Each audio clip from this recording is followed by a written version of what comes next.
ఈ రాత్రికాలమందు దేవుడు మనకు అనుగ్రహించిన మరి మరొక అవకాశమును బట్టి నిజముగా ప్రభునామానికే మహిమ కలుగునుగాక.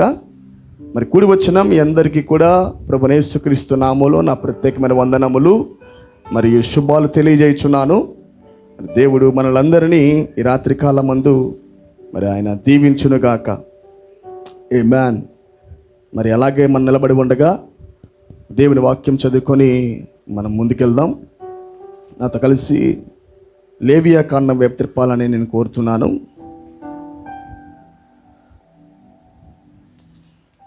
లేవియా కాండము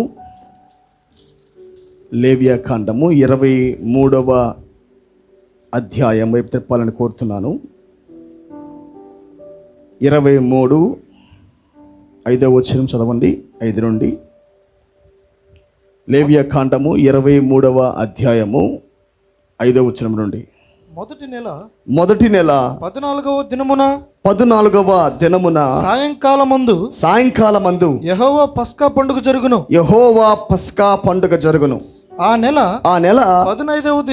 15వ దినమున యెహోవాకు పొంగని రొట్టెల పండుగ జరుగును. 7 దినములు మీరు పొంగని వాటినే తినవలెను. మొదటి దినమున మీరు పరిశుద్ధ సంఘముగా కూడవలెను. అందులో మీరు జీవనోపాధి ఏ పనియో చేయకూడదు. 7 దినములు మీరు యెహోవాకు హోమార్పణము చేయవలెను. 7వ దినమున పరిశుద్ధ సంఘముగా మీరు కూడవలెను. అందులో మీరు జీవనోపాధి అయినను ఏ పని చేయకూడదని వారితో చెప్పుము. ఆ తర్వాత మనం కొద్దిగా ముందుకెళ్దాము. 23వ వచనం చదవండి.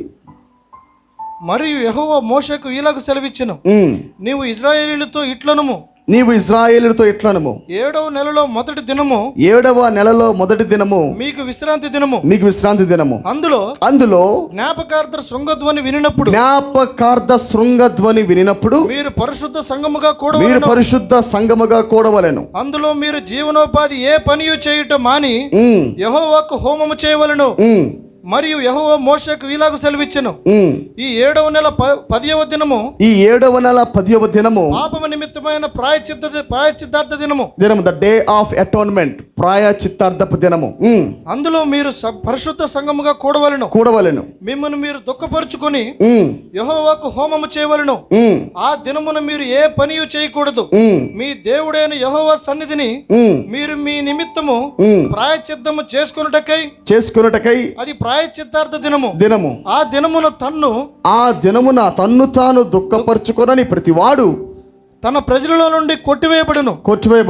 ఆ దినమున ఏ పనినైనను చేయని ప్రతి వాని ప్రజలలో నుండకుండా నాశనం చేసేదను. 34 నీవు ఇశ్రాయేలీయులతో ఇట్లనుము. ఈ 7వ నెల 15వ దినము మొదలుకొని 7 దినముల వరకు యెహోవాకు పర్ణశాలల పండుగను జరపవలెను. వాటిలో చాలండి, మనము తర్వాత వాటిని చదువుకుంటూ ముందుకెళ్దాము. దేవుడు మన వెనుకడిలో ఈ వాక్యాన్ని దీవించి ఆశీర్వదించిన కాక దయచేసి కూర్చుందామండి. చాలా జాగ్రత్తగా మరి ఈరోజు నేను కొన్ని విషయాలు మీ వద్దకు నేను తీసుకొని రావటానికి మరి ఇష్టపడుతున్నాను. మరి సమయానుకూలంగా నేను వాక్యం ప్రసంగిస్తాను. గ్లోరీ టు గాడ్, హల్లెలూయా. మరి మరొకసారి దేవుడు మనకు అనుగ్రహించిన ఈ అద్భుతమైన మరి కూడికను బట్టి నేను ఎంతగానో ప్రభుని స్తుతిస్తూ ఉన్నాను. మరి మీరు సంతోషంగా ఉన్నారా? ఆమేన్. వాక్యాన్ని వినటానికి మరి ఆసక్తిగా ఉన్నారని నేను అనుకుంటున్నాను. ఆమేన్. దేవుడు నిశ్చయముగా ఈరోజు కొన్ని విషయాలు మనతో ఆయన మాట్లాడునుగాక. మరి అంశం అయితే మీకు ఆఖరిలో అర్థమవుతుంది. మరి నేను కొద్దిగా పునాది వేసుకుంటూ నేను అంశంలోకి వస్తాను. మరి నా మాటలు మీరు పట్టుకుంటే అంశం మీకు తర్వాత అర్థమవుతుంది. మెసేజ్ యొక్క ఎండింగ్లో నా అంశం మీకు అర్థమవుతుంది. చాలా జాగ్రత్తగా వినండి. మరి బిఫోర్ నేను నా అంశంలోకి వెళ్ళడానికి మునుపు నేను మొదటిగా మనకు కొన్ని సంగతులు నేను మాట్లాడతాను. గుడారముల గురించి. మరి మనకు తెలుసు, మనుషుడికి 3 గుడారములు ఏర్పాటు చేయబడ్డాయి. ప్రొఫెట్ అంటాడు, ఎలాగైతే శరీరము, ఆత్మ, ప్రాణం అనే 3 కంపార్ట్మెంట్స్ మనం కలిగి ఉన్నామో, శరీరము, ఆత్మ, ప్రాణం ఎలాగైతే ఉన్నదో మనుషుడికి 3 శరీరాలు ఉన్నాయి అన్నాడు. ఎవరు? తిరిగి జన్మించిన వ్యక్తికి, ఎన్నికలో ఉన్నవాడికి 3 దేహాలు ఉన్నాయి. ఆమె ఒకటి కార్పొరల్ బాడీ, రెండవది థియోఫనీ, మూడవది గ్లోరిఫైడ్ బాడీ. ఆమె ఒకటి కార్పొరల్ బాడీ అంటే ఫిజికల్ బాడీ. ఇప్పుడు మనం ధరించిన ఈ మట్టి శరీరము కార్పొరల్ బాడీ, భౌతికమైన ఫిజికల్ బాడీ. ఇది ఈ మట్టి శరీరం ఒకటి మనకున్నది. ఇంకోటి వర్డ్ బాడీ థియోఫనీ ఒకటి ఉన్నది. ఇంకోటి గ్లోరిఫైడ్ బాడీ ఒకటి ఉంది.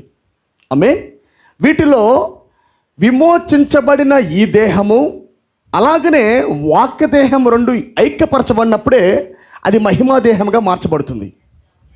మహిమా దేహం అనేది విడిగా ఉన్న దేహం కాదు, కానీ ఈ దేహము అంటే విమోచించబడిన ఈ దేహము, పాపము చేత పరిపూర్ణంగా కాల్చబడిన ఈ దేహము, ఆమె పాపం పరిపూర్ణంగా తొలగించబడిన ఈ దేహము, అగ్ని చేత పరిపూర్ణంగా కాల్చబడిన ఈ దేహము, ప్లస్ థియోఫనీ వర్డ్ బాడీ వాక్య దేహము, ఈ 2 ఐక్యపరచబడినప్పుడు అది మహిమా శరీరంగా మార్చబడుతుంది. ఆమె ఇంకోటి మనం ప్రాముఖ్యంగా ఇక్కడ పట్టుకోవాల్సిన విషయం ఒకటి ఉంది. అదేంటంటే వాక్య దేహము ఎప్పుడు తినదు, త్రాగదు.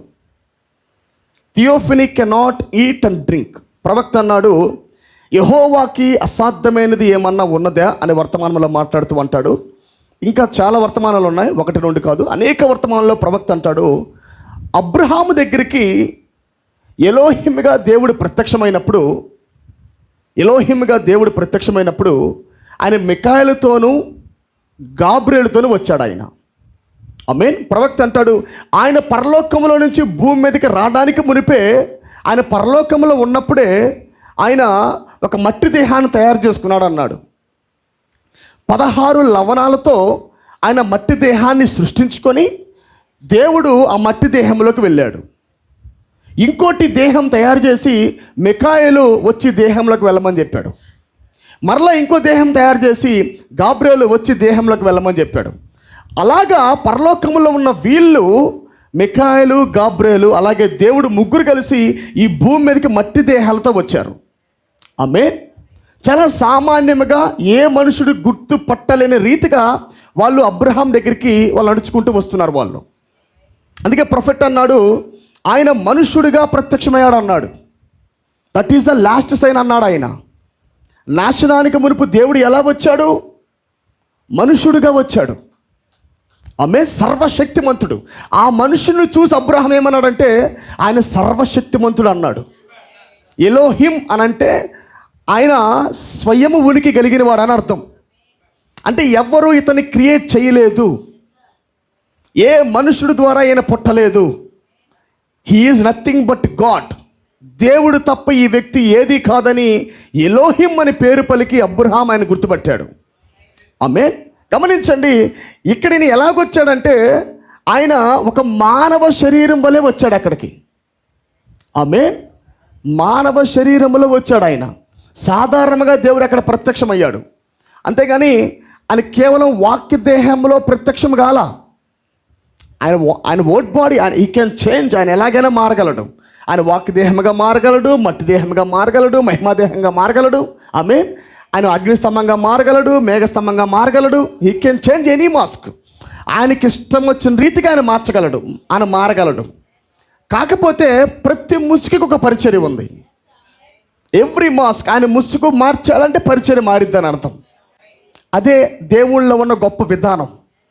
అందుకే ప్రొఫెట్ అంటాడు, ఆయన ఒక వ్యక్తి కనుక నాటకం వేస్తే ఎలా ఉంటుందో స్టేజ్ మీద ఆయనే హీరోగా ఉంటాడు. ఒక వ్యక్తి షేక్స్పియర్ లాగా మరలా వెనక్కి వెళ్ళి మరలా గెటప్ మార్చుకొని మరలా వచ్చి స్టేజ్ మీదకి ఇంకో వ్యక్తిగా కనపడతాడు, ఇంకో గెటప్ వేసుకుంటాడు. అలా గెటప్పులు మార్చువాడు, ముసుగులు మార్చువాడు అన్నమాట. దానినే ఎంఆర్పి అంటాం మనము. ఆమేన్. దేవుడు ఎల్లప్పుడూ కూడా ముసుగులు మార్చువాడు. ఆమేన్. ఇప్పుడు గమనించండి, theophany cannot eat and drink. దేవుడు అబ్రహాము దగ్గరికి థియోఫనీగా మాత్రమే రాలా. థియోఫనీ తినదు, త్రాగదు. ఆమేన్. థియోఫనీ కాదు లాస్ట్ సైన్. మేఘములో దిగి వచ్చేది కాదు లాస్ట్ సైన్. ఆమేన్. మేఘములో దిగి వచ్చింది కాదు లాస్ట్ సైన్. ఈ మేఘములో దిగి వచ్చిన క్రీస్తు మనిషిలోకి వెళ్ళింది లాస్ట్ సైన్. అది ప్రవక్త మాట్లాడుతుంది. లాస్ట్ సైన్ ఏంటంటే మనుష్య రీతిగా, మనుష్య కుమారుడిగా ఆయన ఆ అబ్రహాం ఇంటికి వెళ్ళుట, అబ్రహాంతో మాట్లాడుట, అదే లాస్ట్ సైన్ అన్నమాట. ఆమేన్. మేఘముగా వచ్చుట మాత్రమే కాదు, మేఘము ఒక మనిషిలోకి వెళ్ళింది. దేవుడు థియోఫనీ మనుషుల్లోకి వెళుతుంది. ఆమేన్. వాక్యమైన దేవుడు ఎప్పుడైతే ప్రవక్తలకు వెళ్ళాడో that is the last sign, అది ఆఖరి సూచన. ఆమేన్. అర్థమైంది నా మాటలు? ప్రవక్త వీటిని చెప్పాడు. మరి ఎత్తబడుటకు మునుపు, రాకడకు మునుపున్న మరి సూచనలు, ఎర్రబారుతున్న సూచనలు, రెడ్ లైట్, మనం సమీపిస్తున్నాము, దగ్గరికి వచ్చేసాము అని చెప్పడానికి ముంగుర్తు సూచనలే ఇవన్నీ అన్నమాట. ఎత్తబాటు వచ్చేస్తుంది అనడానికి ముందు సూచనే మేఘం. ఎత్తబాటు వచ్చేసింది అని చెప్పడానికి ముంగుర్తే ప్రవక్త వెళ్ళిపోవుట. ఆమేన్. ఎత్తబాటు దగ్గరగా ఉందని చెప్పడానికి ముంగుర్తే పోపు రావటం. ఆమేన్. ఎత్తబాటు దగ్గరగా ఉందని చెప్పడానికి ముంగుర్తే ఇజ్రాయెల్ ప్రజలు ఒక దేశంగా కూడుకొనటం. ఆమేన్. ఇవన్నీ కూడా సూచనలు. మరి చాలా జాగ్రత్తగా వినండి. గుడారములు, ఒకటి కార్పొరల్ బాడీ, ఒకటి మట్టి దేహము, ఒకటి వాక్య దేహము, ఒకటి మహిమా దేహము. ఆమేన్. ఇప్పుడు యేసుక్రీస్తు పునరుద్ధానము చెందిన తర్వాత మనం చూసాము, లాస్ట్ టైం నేను బుధవారము మాట్లాడుతూ బిఫోర్ వెన్స్డే నేను మాట్లాడుతూ చెప్పాను, ఆయన పునరుద్ధానం చెందిన తర్వాత గోడ ఇలాగే ఉంది ఆయన దాటుకొని లోపలికి వస్తున్నాడు. ఇప్పుడు ఆయనకి రక్త మాంసాలు లేక కాదు, రక్త మాంసాలు కలిగి ఉండే గోడ అలాగే ఉంది, పదార్థం అలాగే ఉంది, ఆయన పదార్థం దాటుకొని లోపలికి వస్తున్నాడు. ఎందుకు దేవుడి పర్పస్ని గోడ దాటుకొనే వస్తున్నాడంటే, ఇలా రాలేదంటే తన ప్రజలకు ఆయన తన స్వాస్థ్యాన్ని చూపించుకుంటున్నాడు. ఆమేన్. మీ స్వాస్థ్యం ఏమిటంటే ఈ పదార్థం నిన్ను ఆపలేదు. If you want to go, ఒకవేళ నువ్వు ఇక్కడి నుంచి వెళ్ళాలనుకుంటే నువ్వు దీన్ని దాటి వెళ్ళిపోవచ్చు, నీకు ద్వారాలు అవసరం లేదు. ద్వారం వెతుకొని ఇటే వెళ్ళాలి అనేది కాదు అక్కడ. ఏమని ఎటైనా ప్రయాణం చేయగలదు. ఏది? గ్లోరిఫైడ్ బాడీ, విమోచించబడిన ఈ బాడీ, విమోచించబడిన ఈ దేహము ప్లస్ థియోఫనీ రెండు ఐక్యపరచబడినప్పుడు అది మహిమా దేహంగా మార్చబడతాయి. అదే మన స్వాస్థ్యం. మనము పొందాలనుకుంటుంది కూడా అదే, దేవుడు మనకు సిద్ధపరిచింది కూడా అదే. ఆమేన్. అందుకే ప్రత్యేకంగా ప్రభువు అంటాడు, నాకు భూతము వలె, ఆమేన్, నేను రక్త మాంసాలు లేకుండా లేను, కానీ భూతానికి రక్తము మాంసము ఎముకలు ఉండవు, కానీ నాకున్నీ చూడమని చెబుతాడు. చూడమని చెప్పి ప్రత్యేకముగా మీ దగ్గర ఏమన్నా ఆహారం ఉందా అంటాడు. ఆమేన్. చూడండి, చాలా ప్రత్యేకంగా ఆయన ప్రత్యక్షమైన ప్రతిసారి కూడా ఆయన అతీతంగా ప్రత్యక్షమవుతాడు. ఆమేన్. ఒకసారి వచ్చాడు, కుడిపక్క వాళ్ళమేమని చెప్పాడు, 153 చేపలు పడ్డాయి అక్కడ. సూపర్ న్యాచురల్ విధానంలో ప్రత్యక్షమయ్యాడు, అతీతమైన కార్యంతో ప్రత్యక్షమయ్యాడు. ఇంకోసారి వేసిన తలుపు వేసినట్టే ఉంది, యేసు లోపలికి వచ్చాడు. ఆమేన్. వేసిన తలుపు వేసినట్టే ఉంది, యేసు ప్రత్యక్షమయ్యాడు వారి లోపలికి. వాళ్ళకి అర్థం కాలేదు ఏం జరిగింది ఇక్కడ. బహుశా ఏమైనా భూతమా అనుకున్నారు వాళ్ళు, కానీ భూతము కాదు, అది దేవుడే ప్రత్యక్షమయ్యాడు అక్కడికి. హల్లెలూయా. సో మనం దీన్ని కేర్ఫుల్గా గమనించాలి. గ్లోరిఫైడ్ బాడీ తినగలదు, త్రాగగలదు. వాక్య దేహం తినలేదు, త్రాగలేదు, కానీ మహిమా శరీరము తినగలదు, త్రాగగలదు. తినాలంటే, త్రాగాలంటే దానికి రక్తము మాంసం ఉండాలి. తినాలి, త్రాగాలంటే రక్త మాంసాలు ఉండాలి. ఆమేన్. అందుకే దేవుడు ఈ మహిమా శరీరంలో ఉండి తిన్నాడు పర్పస్ని. హల్లెలూయా.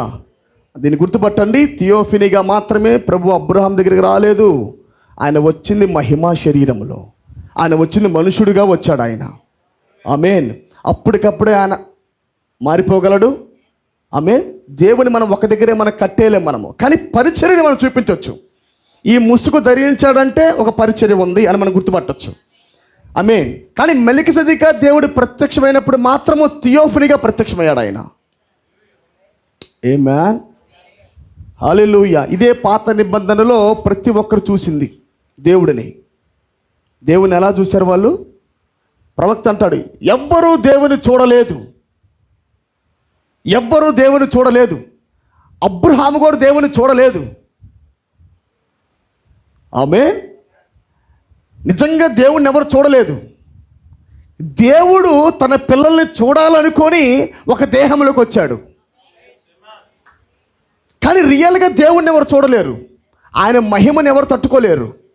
ఆయన ఏ ముసుగులో మారకుండా దేవుడిగా ఉన్నట్లయితే ఆయన ఎవరు చూడలేరు. ఆమేన్. బైబిల్ సెలవిస్తున్నది, దేవుడు అంట సమీప్యప్రాణ తేజస్సులో ఉన్నప్పుడు కెరూబులు 6 రెక్కలతో, 2 రెక్కలేమో ఎగురుతూ, 2 రెక్కలు ముఖాన్ని కప్పుకొని, 2 రెక్కలు దేహాన్ని కప్పుకొని ఉన్నాయంట. అవి దేవుని ముఖాన్ని చూడలేక. ఆమేన్. దేవుని ప్రసన్నతను ఎవరూ చూడలేరు. కానీ దేవుడు తన ప్రజలతో సహవాసం చేయు నిమిత్తము, తన పిల్లలతో ఉండి ఫెలోషిప్ చేయు నిమిత్తము తనకు తానుగా మరుగుపరుచుకొని ఒక లోగోస్లోకి వచ్చి, వాక్య దేహంలోకి వచ్చి, మట్టి దేహంలోకి వచ్చి ఆయన భూమి మీదకి వచ్చాడు. ఆయన దానినే యోహాను చూసి ఎంత సామాన్యత ప్రభువా అన్నాడు. ఆమేన్. పైకి వెళ్ళి చూసి వచ్చిన తర్వాత what a simplicity it is lord. ఎటువంటి సామాన్యత ప్రభువా. ప్రకటన 1వ అధ్యాయం మనం గమనించినప్పుడు 7 మహిమ రాస్తూ ఉంటాడు ఆయన గురించి. 7 ఫోల్డ్ ఆఫ్ లైట్ అయిన సూర్యుడు అంతగా ఉన్న దేవుడు ఎలా భూమి మీదకి వస్తున్నాడు. సూర్యుడు ఎవరు? బలవంతుడు. కానీ దూరంగా ఉండి కనపడుతున్నాడు భూమికి. ఆయన భూమిని దాటి ఎవరన్నా వెళ్ళారనుకో తట్టుకోలేరు. ఇంకా అదే యోహాను చూసింది. బలవంతుడు చూశాడు భూమిని దాటి. సూర్యుడు చాలా దూరంలో ఉన్నాడు. కానీ యోహాను పద్మాస విజన్లో ఉండి, పద్మాస దీపంలో ఉండి దర్శనములో సూర్యుడి దగ్గరికి ప్రయాణం చేశాడు. ఆ సూర్యుడి దగ్గరికి వెళ్తున్నప్పుడు 7 రంగులు కనపడతా ఉన్నాయి. అదే యెషయా గ్రంథంలో ఉంది. ఆయన 7 మడతల వెలుగు కలిగిన వాడు. ఆయన ఈ 7 మహిమనే యోహాను గమనిస్తున్నాడు. ఇంత బలవంతుడైన దేవుడు భూమి మీద ఇంత తక్కువ లైట్ ఇస్తున్నాడా? ఆమేన్. ప్రజలు గమనిస్తున్నప్పుడు ఇలాంటి దేవుణ్ణే మీరు దూషించింది. ఆమేన్. దేవుని యొక్క సామర్థ్యం బహు గొప్పది ప్రియులారా.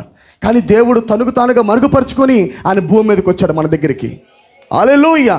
ఇప్పుడు దేవుడి యొక్క పని ఏంటంటే మనలను ఆయనలాగా మార్చుట.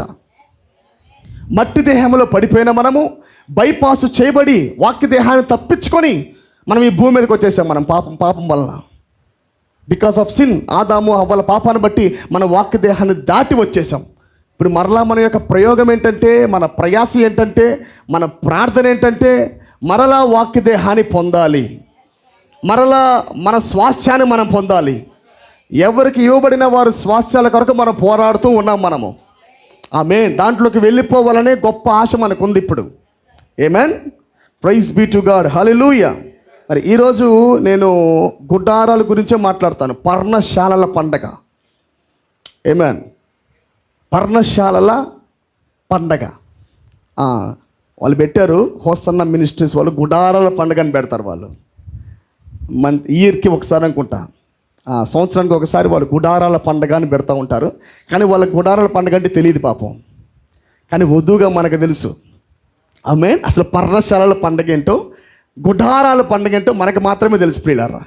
హల్లెలూయా. సో మనం చూసిన లేఖన భాగంలో లేవియాకాండము 23వ అధ్యాయంలో యెహోవా నియమించిన 7 పండగలు అయితే ఉన్నాయి ఇక్కడ.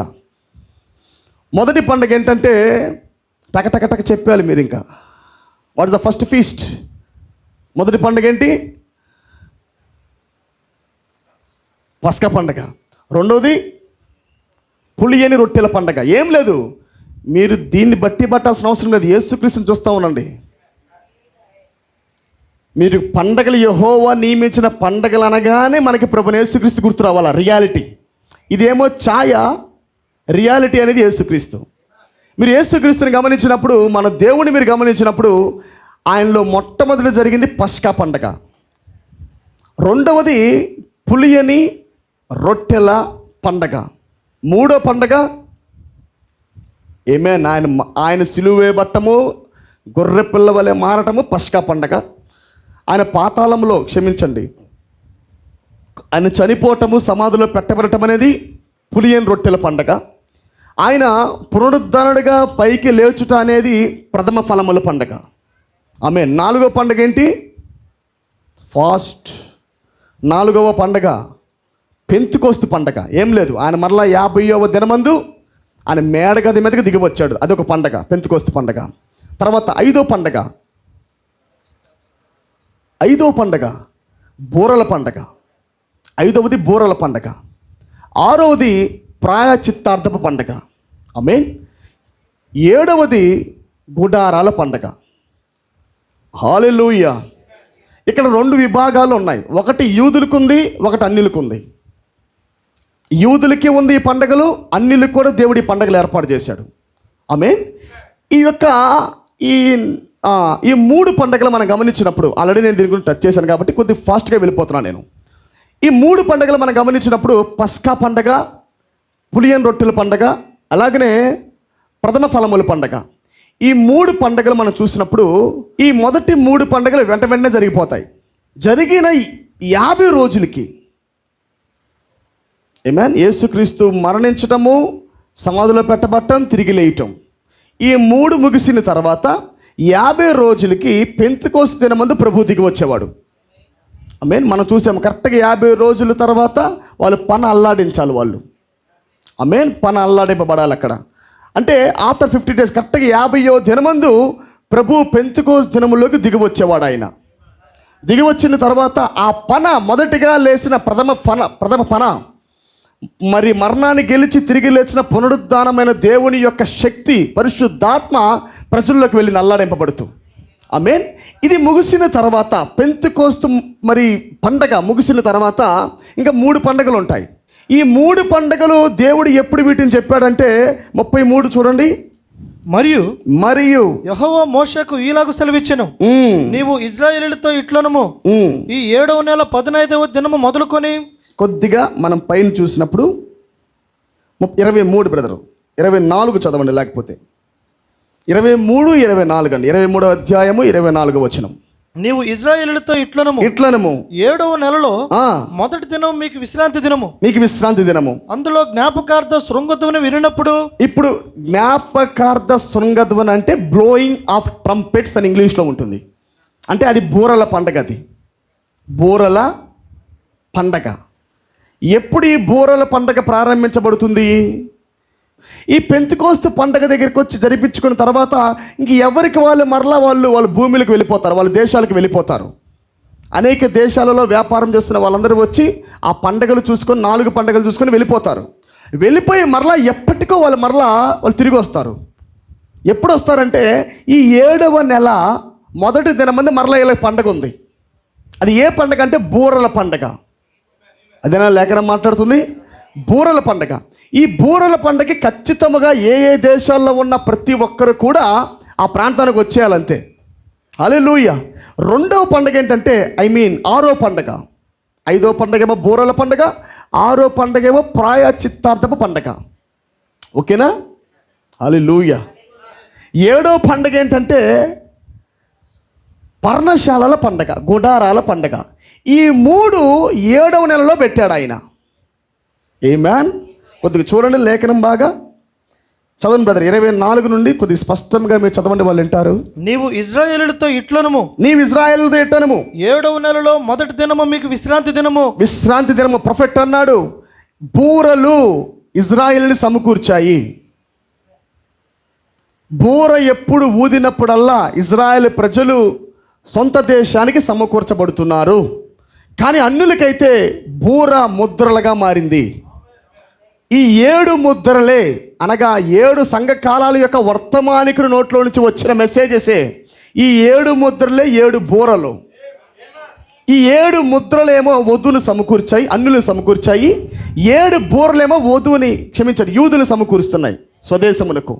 రైట్. ఎప్పుడు ఇది టైం వచ్చిందప్పుడు, రైట్ సీజన్, సరైన సమయం ప్రత్యక్షమయ్యేదాకా వాళ్ళు సమకూర్చబడరు. 7వ నెల వచ్చేదాకా ఎన్ని యుద్ధాలు జరిగినా, ఎన్ని ప్రపంచ యుద్ధాలు జరిగినా, ఎంతగా యూదుల్ని హింస పెట్టినా, ఎంతమంది ప్రేరేపించినా వాళ్ళు ఏమాత్రం కూడా కదలరు వారు. ఎందుకంటే 7వ దినము రావాలా according to the right time.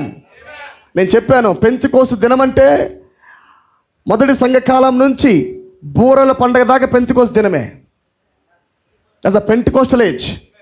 ఈ యొక్క పరిశుద్ధాత్ముడు ఆత్మ 7 సంఘకాలాలుగా ప్రయాణం చేస్తూనే ఉంది. ఇంకా పండగ కొనసాగుతూనే ఉంది. ఆమేన్. పండగ మధ్యలో ఆగిపోతే ప్రియులారా, పండగ కొనసాగుతూనే ఉంది. ఈ పండగనే పెంతెకోస్తు పండగ 7 సంఘకాలాల్లో కొనసాగి అయిపోయిన తర్వాత ఈ బూరల పండగ 47లో ప్రారంభించబడింది. ఇప్పుడు మనం ఈ కాలం గమనించినప్పుడు 7వ నెలలో 7వ నెల 7వ సంఘ ఆమేన్ 7వ సంఘ కాలంలో 7వ నెలలో మాత్రమే బూరల పండగ జరగాల. ఈ బూరల పండగ ఒక పక్క నయోమి వస్తుంది, ఒక పక్క రూతు వస్తుంది. ఒక పక్క యూదులు సమకూర్చబడుతున్నారు, ఒక పక్క అన్యులు కూడా సమకూర్చబడుతున్నారు. ఎగ్జాక్ట్ సరైన టయానికి వాళ్ళు సమకూర్చబడుతున్నారు. అదే రైట్ టైంకి మన ప్రవక్త మనల్ని సమకూరుస్తూ ఉన్నాడు. ఆమేన్. దీని తర్వాత ద డే ఆఫ్ అటోన్మెంట్ అనే ఫెస్టివల్ ఉంది, ఫీస్ట్ ఉంది. సమకూర్చబడిన తర్వాత చదవండి ఇప్పుడు. అందులో జ్ఞాపకార్థ శృంగధ్వని వినినప్పుడు మీరు పరిశుద్ధ సంఘముగా కూడవలెను. పరిశుద్ధ సంఘముగా మీరు కూడవలెను. అందులో మీరు జీవనోపాధి ఏ పనియు చేయుట మాని యెహోవాకు హోమము చేయవలెను. మరియు యెహోవా మోషేకు ఇలాగు సెలవిచ్చెను.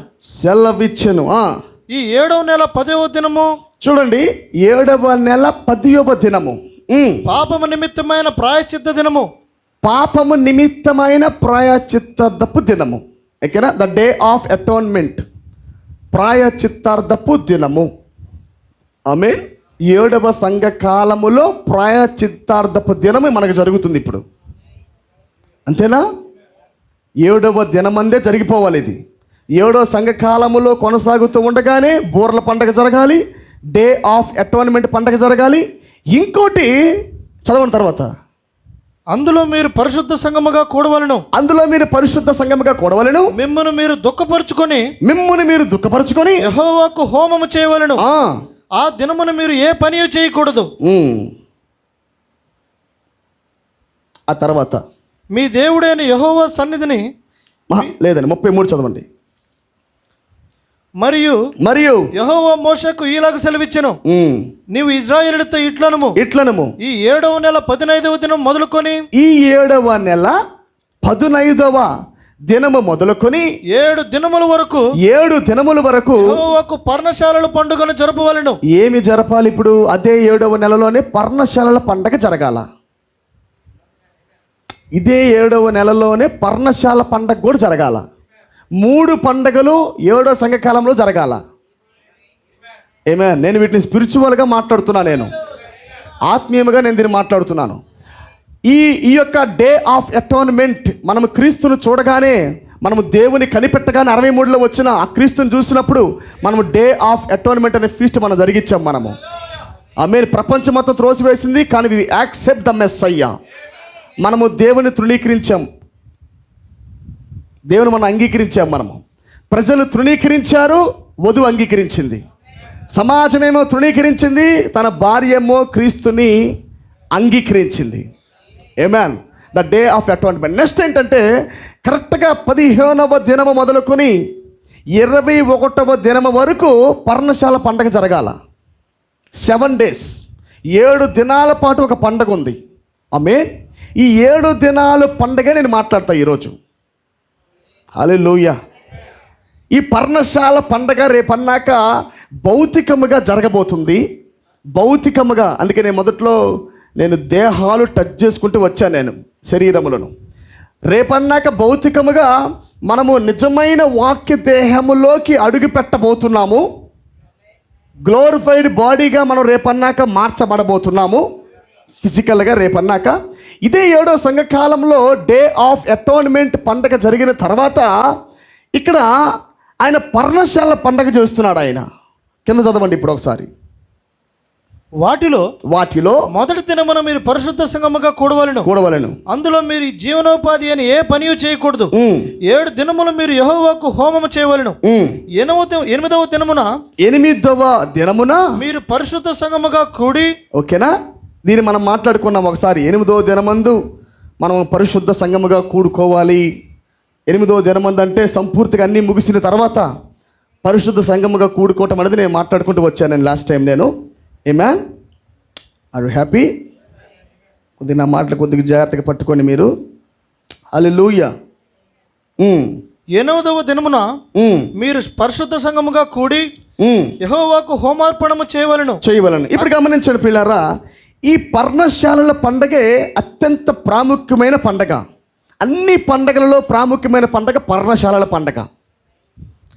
ఆమేన్. చాలా విలువైన పండగ ఇది.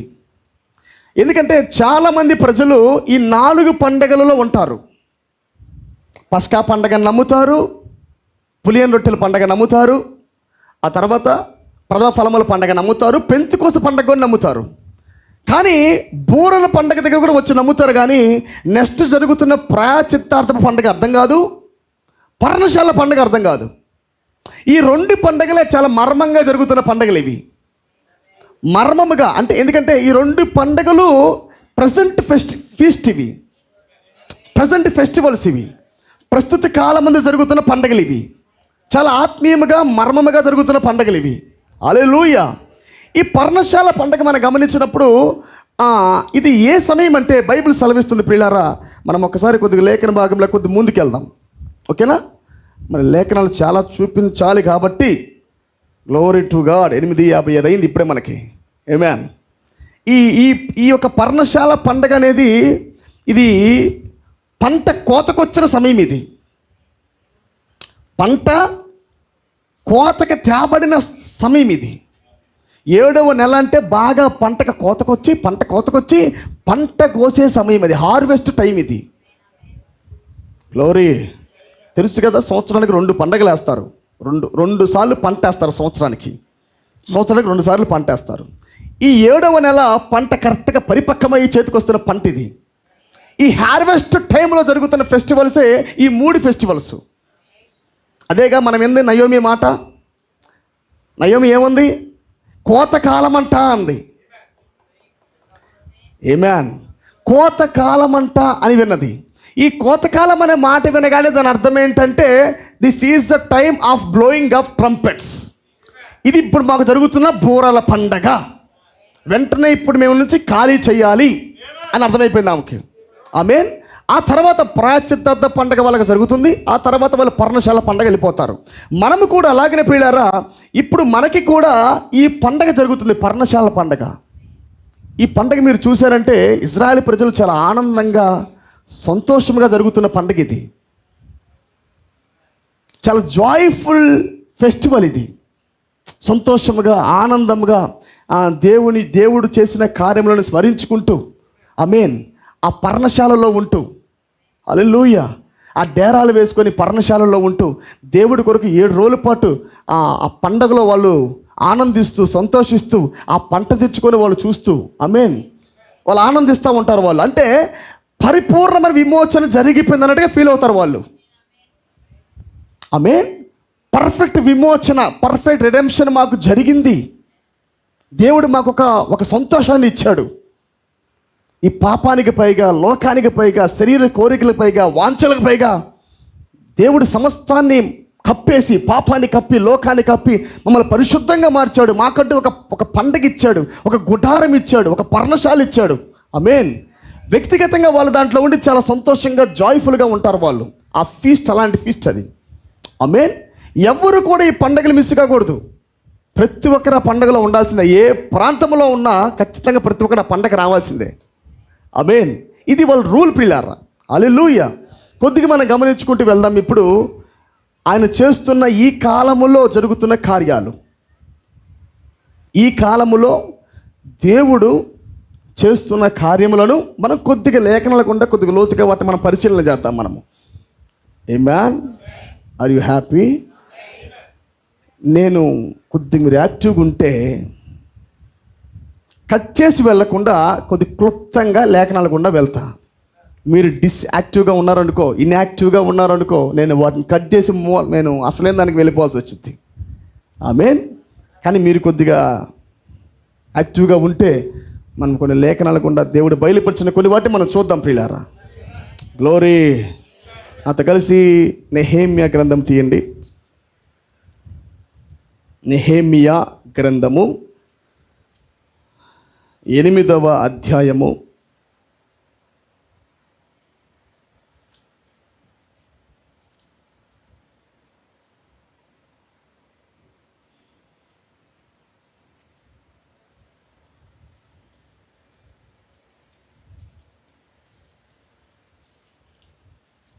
8వ అధ్యాయము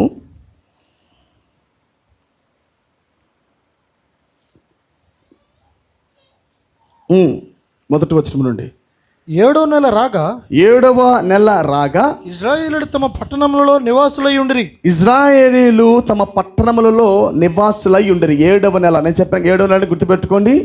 7వ నెలలో 3 పండుగలు ఉన్నాయి. ఓకేనా? 7th మంత్ అంటే 3 పండుగలు ఉన్న నెల అని అర్థం. అది ఆ నెలలోనే దేవుడు ఎప్పుడు ఆయన కార్యాలు జరిగిస్తూ ఉంటాడు. 7th ఇయర్ 7th మంత్ అంటూ ఉంటాడు ఆయన. ఎందుకంటే అది విమోచనకు సాదృశ్యం. అది ఆమేన్, విమోచనకు సాదృశ్యం. 7 ఎప్పుడు కూడా విమోచనకు సాదృశ్యంగా ఉంటుంది. ఒక ప్రాంతంలో నుండి మరో ప్రాంతంలోకి పెట్టడానికి ఒక బ్రిడ్జిగా 7 ఉంటుంది. ఆమేన్. అప్పుడు జనులందరూ ఏక మనస్కులై, అప్పుడు ఎప్పుడు 7వ నెల, ఓకేనా? కొద్దిగా జాగ్రత్తగా నా మాటలు పట్టుకుంటూ రావాలి మీరు. 7వ నెల రాగా ఇజ్రాయేలీలు తమ పట్టణములలో నివాసులై ఉండరి. అప్పుడు జనులందరూ ఏక మనస్కులై నీటి గుమ్మము ఎదుటనున్న మైదానమునకు వచ్చి యెహోవా ఇజ్రాయేలుకు ఆజ్ఞాపించిన మోషే ధర్మశాస్త్ర గ్రంథమును తెమ్మని. ఏంటి? 7వ నెల వచ్చేదాకా ఈ మాట పలకల. ఆమేన్. 7వ నెలలో సమకూర్చబడిన తర్వాత 7వ నెలలో ఇజ్రాయేల్ ప్రజలందరూ పట్టణంలో ఉన్నప్పుడు, గమనిస్తున్నారా? 7వ నెలలో వాళ్ళందరూ సమకూర్చబడినప్పుడు అప్పుడు ఎజ్రా మోషేకి ఆజ్ఞాపించిన ధర్మశాస్త్ర గ్రంథమును తెమ్మని శాస్త్రితో చెప్పగా, యాజకుడైన ఎజ్రా 7వ మాసము మొదటి దినము, నేను చూపించాను ఇప్పుడు. 7వ నెల మొదటి దినము ఏం జరుగుతుంది? బూరల పండగ.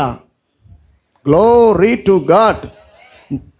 7వ నెల మొదటి దినమందు ఏ పండగ చూపించా నేను? బూరల పండగ. 7-10 అటాన్మెంట్, 7-15 నుంచి 21 వరకు గుడారాల పండగ. ఓకేనా? ఇప్పుడు 7-1లో ఏం జరుగుతుందంటే 7వ మాసం మొదటి దినమున చదవబడు దాని గ్రహింప శక్తి గల స్త్రీ పురుషులు కలిసిన సమాజం అంతటి ఎదుటను ఆ ధర్మశాస్త్ర గ్రంథము తీసుకొని వచ్చి నీటి గుమ్మము ఎదుటనున్న మైదానములలో ఉదయం మొదలుకొని మధ్యాహ్నం వరకు నిలుచుచున్న ఆ స్త్రీ పురుషులకును తెలివితో వినగలిగిన వారందరికీ చదివి వినిపించుచూ వచ్చెను. ఆ జనులందరూ ధర్మశాస్త్ర గ్రంథమును శ్రద్ధతో వినిరి. అంతటా శాస్త్రియకు ఎజ్రా ఆ పని కొరకు కర్రతో చేయబడిన ఒక పీఠం మీద నిలబడెను. మరియు అతని దగ్గర కుడిపార్శ్వమందు మత్తిత్య, షమ, అనాయ, ఊరియా, హిల్కియా, మయాసయ అనువారును, అతని ఎడమ పార్శ్వమందు పెదాయ, మిషాయేలు, మల్కియా, హాషూము, అద్బద్దాన, జఖర్యా, మెషుల్లాము అనువారు నిలిచి ఉండిరి. అప్పుడు ఎజ్రా అందరికంటే ఎత్తుగా నిలబడి జనులందరినూ చూచుచుండగా గ్రంథమును విప్పెను. ఆమేన్. గ్రంథం విప్పుతుంది ఎప్పుడు? 7వ నెల మొదటి దినమందు బూరల పండగనగా సమకూర్చబడుట. గ్రంథము తెరవబడగా ప్రజలు సమకూర్చబడతారు. ఏమైనా దినము వచ్చేదాకా గ్రంథం తెరవబడలా. 7వ నెల వచ్చేదాకా, మొదటి దినం వచ్చేదాకా గ్రంథం తెరవబడట్లా. Everything is symbolic. దేవుడు పెట్టిన ఆ ఒక కార్యక్రమాన్ని ఆయన తరచుగా టైపుల్లో మాదిరిగా ఆయన పోల్చుకుంటూ వస్తున్నాడు ఆయన. ఆమేన్. ఎజ్రా మహాదేవుడైన యెహోవాను స్తుతింపగా జనులందరూ తమ చేతులెత్తి ఆమేన్ ఆమేన్ అని పలుకుచు నేలకు ముఖములు వంచుకొని యెహోవాకు నమస్కరించిరి. జనులు ఇలాగు నిలబడుచుండగా యెషూవా, బాని, షెరేబ్యా, యమీను, అక్కుబు, షబద్దై, హోదియా, మహాశయ, కెలిటా, అజర్యా, యజబాదు, హానాను, పెలాయాలను, లేవీయులు ధర్మశాస్త్రం యొక్క తాత్పర్యమును తెలియజెప్పిరి. ఇటువలనే వారు దేవుని గ్రంథమును స్పష్టముగా చదివి వినిపించి జనులు బాగుగా గ్రహించినట్లు దానికి అర్థము చెప్పిరి. బాగుగా జనులు గ్రహించినట్లు ఆ గ్రంథములో ఉన్న వాటిని స్పష్టముగా పట్టుకొని లాగున దాని వివరణ వాళ్ళు ఇవ్వటం ఆరంభించారు ప్రజలకి. ఆమేన్. అప్పుడు దా గ్రంథం తెరవలా. గ్రంథం తెరిచే సమయం వచ్చింది, ఇంటర్ప్రిటేషన్ టైం వచ్చింది, అనువాద కాలం కూడా వచ్చింది అక్కడ. జనులందరూ ధర్మశాస్త్ర గ్రంథపు మాటలు విని ఏడవ మొదలు పెట్టగా అధికారి అయిన నెహెమ్యాయు, యాజకుడును శాస్త్రునకు ఎజ్రాయును, జనులకు బోధించు లేవీలను మీరు దుఃఖపడవద్దు, ఏడవవద్దు. ఈ దినము మీ దేవుడైన యెహోవాకు ప్రతిష్ఠిత దినమని జనులతో చెప్పిరి. మరియు అతడు వారితో ఇట్లనెను, పదండి, క్రొవ్విన మాంసం భక్షించుడి, మధురమైన దాని పానము చేయుడి. ఇది వరకు తమ కొరకు ఏమీ సిద్ధము చేసుకుని వారికి పంతులు పంపించుడి. ఏలయనగా ఈ దినము మన ప్రభువుకు ప్రతిష్ఠితమాయను. మీరు దుఃఖపడకుడి, యెహోవా యందు ఆనందించుట వలన మీరు బలమందుదురు. హల్లెలూయా. అలాగు లేవీలు జనులందరూ ఓదార్చి మీరు దుఃఖము మానుడి, ఇది పరిశుద్ధ దినము, మీరు దుఃఖపడకూడదని వారితో అనిరి. ఆమేన్. ఆ తర్వాత జనులు తమకు తెలియజేయబడిన మాటలన్నింటినీ గ్రహించి తినుటకును త్రాగుటకును లేని వారికి ఫలహారములు పంపించుటకును ఆ సంభ్రమముగా ఉండుటకును ఎవరి ఇండ్లకు వారు వెళ్ళిరి. హల్లెలూయా. రెండవ దినమందు జనులందరినీ పెద్దలతో ప్రధానులైన వారును యాజకులను లేవీయులను ధర్మశాస్త్ర గ్రంథపు మాటలు వినవల్లని శాస్త్రి అని ఎజ్రా యొద్దకు కూడి వచ్చిరి. ఆమేన్. వాళ్ళు ఒకరోజు విని వెళ్ళిపోలే. వాళ్ళు ఒక రోజులో గ్రంథాన్ని గ్రహించలేదు. వాళ్ళు మరలా వచ్చారు. రెండవ దినమందు మరలా వాళ్ళు ఎజ్రా యొద్దకు సమీపించారు. సమీపించినప్పుడు యెహోవా మోషేకు దయచేసిన గ్రంథంలో చూడగా 7వ మాసపు ఉత్సవ కాలమందు ఇజ్రాయేలీలు పర్ణశాలల్లో నివాసం చేయవాలని రాయబడి ఉండుట కనుగొనెను. ఆమేన్.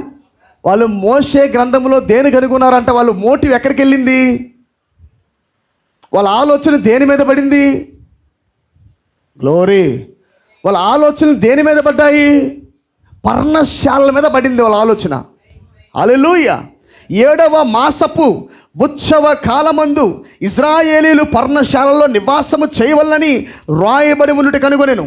మరియు వారు తమ పట్టణములన్నిటిలోనూ యెరూషలేములోను ప్రకటన చేసి తెలియజేసినది ఏమనగా, మీరు పర్వతమునకు పోయి ఒలీవ చెట్ల కొమ్మలను, అడవి ఒలీవ చెట్ల కొమ్మలను, గొంజి చెట్ల కొమ్మలను, ఈత చెట్ల కొమ్మలను, గుబురు గల వేరు చెట్ల కొమ్మలను తెచ్చి రాయబడినట్లుగా పర్ణశాలలు కట్టవలెను. ఆమేన్. ఆ ప్రకారమే జనులు పోయి కొమ్మలను తెచ్చి జనులందరూ తమ తమ ఇండ్ల మీదను తమ లోగిళ్లలోను దేవ మందిరపు ఆవరణములోను నీటి గుమ్మపు వీధిలోను ఎఫ్రాయిము గుమ్మపు వీధిలోను పర్ణశాలలు కట్టుకొనిరి. హల్లెలూయా. ఇప్పుడు గమనించండి. మరియు చెరలో నుండి తిరిగి వచ్చిన వారి సమూహమును పర్ణశాలలు కట్టుకొని వాటిలో కూర్చుండిరి. ఆమేన్. మనకు తెలుసు ఇర్మియా ప్రవక్త thus saith the Lord, యెహోవా ఈలాగు సెలవిస్తున్నాడని ఆయన దేవుని ఆత్మతో నింపబడి ఎన్ని సంవత్సరాల పాటు బానిసత్వం అని చెప్పాడు? 70 ఏళ్ల పాటు బబులోను రాజ్యంలో మీరు ఉంటారని చెప్పాడు. ఆమేన్. 70 years. 70 ఏళ్ళు దాటిన తర్వాత అది విడుదల సంఖ్య. అది 70 దాటగానే వారు తమ సొంత నివసించిన బబులోను దేశాన్ని వదిలిపెట్టి వారు మరో దేశంలోకి వెళ్ళే కార్యక్రమం అది. ఆమేన్. 70 అంటే 7. ఆమేన్. 70 వచ్చిందంటే అదే దానియేలు కనిపెట్టాడు. ఇంకా దినము వచ్చేదాకా గ్రంథం బయలుపరచబడట్లా. ఎన్నోసార్లు చదివారు వాళ్ళు ఎజ్రా గ్రంథాన్ని. కొత్తగా వాళ్ళు గ్రంథం చూడటం కాదు. వాళ్ళు ఎప్పటి నుంచో గ్రంథపు చుట్ట వాళ్ళ దగ్గర ఉంది. కానీ వాళ్ళకి ఇంకా బయలుపాటు రావట్లా. ఎందుకంటే దినము రావాలి, ఆ సీజన్ రావాలి, టైం రావాలి. ఆ టయానికి మాత్రమే ఇంటర్ప్రిటేషన్ బయటకు వస్తుంది. హల్లెలూయా. అనువాదం ఎప్పుడైతే బయటకు వచ్చిందో వాళ్ళు గ్రహింపు పొందుతున్నారు. వాళ్ళు గ్రహింపు పొందుకొని ఇప్పుడు చెరలో నుంచి మమ్మల్ని బయటికి రప్పించిన దేవుడు ఉన్నాడు కదా, ఆయనంట మోషే గ్రంథములో, మోషే రాసిన గ్రంథములో పర్ణశాల పండగ పెట్టాడంట. అందరి చాటింపు చేశారు. వాళ్ళు ఎవరైతే చెరలోంచి బయటకు వచ్చారో వారు మాత్రమే పర్ణశాల పండగ కడదామని వెళ్ళారు. వారు మాత్రమే పర్ణశాలలు కట్టుకున్నారు వాళ్ళు. ఆమేన్. హల్లెలూయా. ఎవరు పడితే వాళ్ళు కట్టుకోవాలా? బైబిల్ సెలవిస్తుందా? కొద్దిగా మళ్ళీ తేటగా చదవండి దాన్ని. Glory to God. 7వ మాసపు ఉత్సవ కాలమందు ఇశ్రాయేలీయులు పర్ణశాలలో నివాసము చేయవలెనని వ్రాయబడి ఉన్నట్టు కనుగొనెను. మరియు వారు తమ పట్టణములన్నిటిలోనూ యెరూషలేములోను ప్రకటన చేసి తెలియజేసినది ఏమనగా, మీరు పర్వతమునకు పోయి చదవండి 17 చదువు. మరియు చెరలో నుండి తిరిగి వచ్చిన వారి చెరలో నుండి గ్లోరీ. ఈ నెహెమ్యా, ఎజ్రా తెలుసు కదా, వీళ్ళెవరిల్లు? రిస్టోరేషన్ పీపుల్ ఇల్లు, రిస్టోర్డ్ పీపుల్. వీళ్ళు మరలా సొంత దేశానికి తిరిగి వచ్చి మందిరాన్ని కడుతున్న ప్రజలు వీళ్ళు. ఎజ్రా మందిరానికి పునాది వేశాడు, నెహెమ్యా మందిరానికి గోడలు కట్టాడు. ఏమన్నా ఎలా ఉంది యుద్ధము? ఆ మందిరం కడుతూ ఉండగా ఒక పక్క కట్టుబడి, ఒక పక్క యుద్ధము. మీ కట్టుబడి అంతే ఉందా? నువ్వు కట్టుకుంటావంటే కట్టనివాడు ఏమి? అబ్బా ఈరోజు మేనిఫెస్టేషన్, ఈరోజు సహనము, ఈరోజు ప్రేమ, అబ్బా వెళ్ళిపోయింది. నువ్వు కడతా ఉంటే వాడు వస్తూ ఉంటాడు, వాడిని కొడతా నువ్వు కట్టుకోవాలా. ఆమె మందిరం ఎలా కట్టబడుతుంది? With fighting, with battle. అనేక మంది మందిరం కడుతున్నప్పుడు పైకి లేస్తున్నారు, ఆపడానికి ప్రయత్నిస్తున్నారు. ఈ మందిరం కట్టకూడదని వాళ్ళు అనేక రకాలుగా పన్నాగాలు పడుతున్నారు. అయినప్పటికీ ఒక కత్తి చేతిలో పట్టుకొని, ఒక చేతిలో ఏమో కత్తి ఉంది, ఒక చేతిలో ఏమో మరి ఇన్స్ట్రుమెంట్ ఏమంటారు వాటిని, టాపీ ఉంది. ఈ టాపీ ఇలాగా ఆ సిమెంట్ తీసుకోవటం, రాయి పెట్టడం, టాపీ కొట్టడం, కత్తి చేతితో పట్టుకోవటం, వచ్చిన వాడిని పొరవటం, టాపీ పోయటం. ఆమేన్. ఇది పని అన్నమాట. వాళ్ళు ఒక పక్క పని చేస్తూ బ్యాటిల్లో ఉంటూ వాళ్ళు మందిరం కట్టుకుంటున్నారు. వాళ్ళు ఇప్పుడు కూడా ఇజ్రాయెల్ ప్రజలు అదే వైఖరితో ఉన్నారు.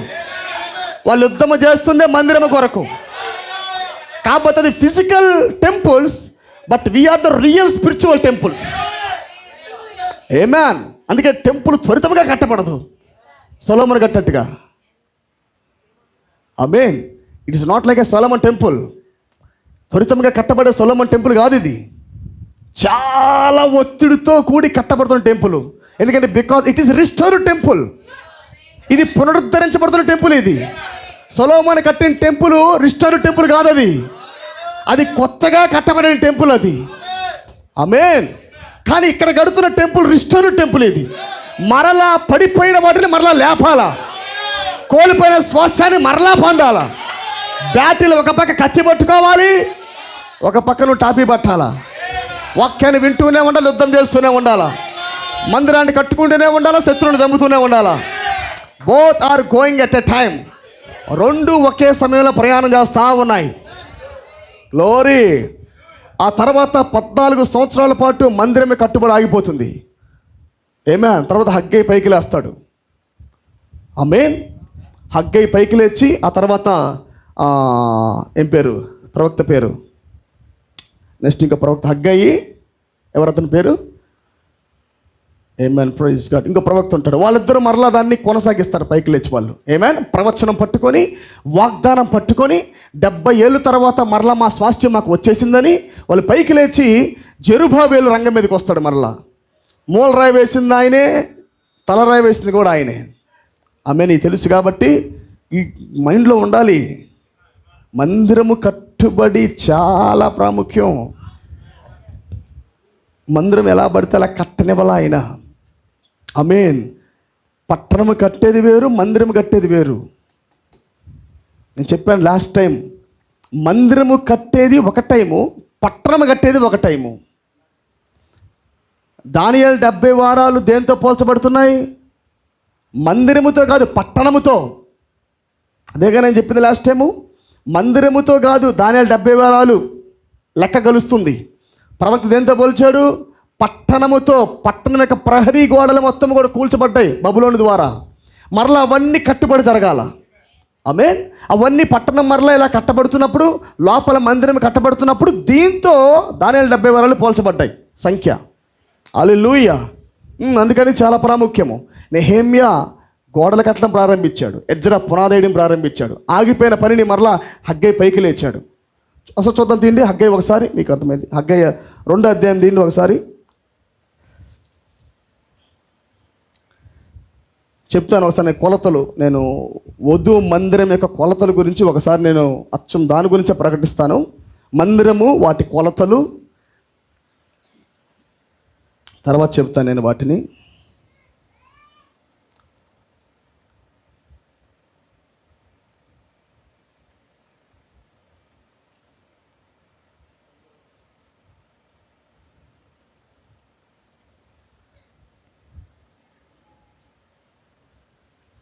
చదవండి బ్రదరు. 2:1. 7వ నెల 21వ దినము యెహోవాకు ప్రవక్తయగు హగ్గయ్యకి ప్రత్యక్షమై, నేను చెప్పాను గుర్తుందా? మరలా 7వ నెల 21 అంటే ఏంటి? నేను చెప్పింది ఏంటి? 7వ నెలలో పర్ణశాలల పండుగ ఎప్పటి నుంచి అంటే 15 నుంచి 21 దాకా. ఆమేన్. 15 నుంచి 21 దాకా జరిగే పండగ పర్ణశాలల పండగ. ఇప్పుడు ఎప్పుడు హగ్గయికి వాక్కు ప్రత్యక్షమైందంటే 7వ నెల 21వ, అంటే అది పర్ణశాలల పండగ యొక్క ఆఖరి దినం. అది ప్రవక్తకి ఎప్పుడు ప్రత్యక్షమవుతుంది వాక్కు? పర్ణశాలల పండగ జరుగుతున్నప్పుడు. ఆమేన్. The feast is going on. ఆ పండగ కొనసాగుతూ ఉండగా ముగింపుకు వచ్చినప్పుడు ఇప్పుడు యెహోవా వాక్కు హగ్గయికి ప్రత్యక్షమైంది. హగ్గయ్యకు ప్రత్యక్షమై సెలవిచ్చినదేమనగా, నీవు యూదా దేశపు అధికారియగు షయల్తీయేలు కుమారుడైన జెరుబ్బాబెలుతోను ప్రధాన యాజకుడకు యెహోజాదాకు కుమారుడైన యెహోషువతోను శేషించిన జనులతో ఇట్లనము, పూర్వకాలమున ఈ మందిరమునకు కలిగిన మహిమను చూచిన వారు మీలో ఉన్నారు కదా. ప్రారంభమందు, పూర్వకాలమందు, ఆమేన్, మందిరం మీద దిగిన మహిమను చూసిన వాళ్ళు మీలో ఉన్నారు కదా. అట్టి వారికి ఇది ఎట్టిదిగా కనబడుచున్నది, దానితో ఇది ఎందునను పోలినది కాదని తోచుచున్నది కదా. అయినను యెహోవా ఆజ్ఞ ఇచ్చినదేమనగా, జెరుబ్బాబెలు ధైర్యము తెచ్చుకొమ్ము, ప్రధాన యాజకుడకు యెహోజాదాకు కుమారుడు అయిన యెహోషువ ధైర్యము తెచ్చుకొమ్ము, దేశంలో ఉన్న సమస్త జనులారా ధైర్యము తెచ్చుకొని పని జరిగించుడి, నేను మీకు తోడుగా ఉన్నాను. ఇదే సైన్యములకు అధిపతియగు యెహోవా వాక్కు. మీరు ఐగుప్తు దేశములో నుండి వచ్చినప్పుడు నేను మీతో చేసిన నిబంధన జ్ఞాపకం చేసుకోండి. నా ఆత్మ మీ మధ్య ఉన్నది గనుక భయపడకుడి. మరియు సైన్యములకు అధిపతియగు యెహోవా సెలవిచ్చినదేమనగా, ఇక కొంతకాలము ఇంకొక మారు ఆకాశమును, భూమిని, సముద్రమును, నేలను నేను కంపింపజేతును.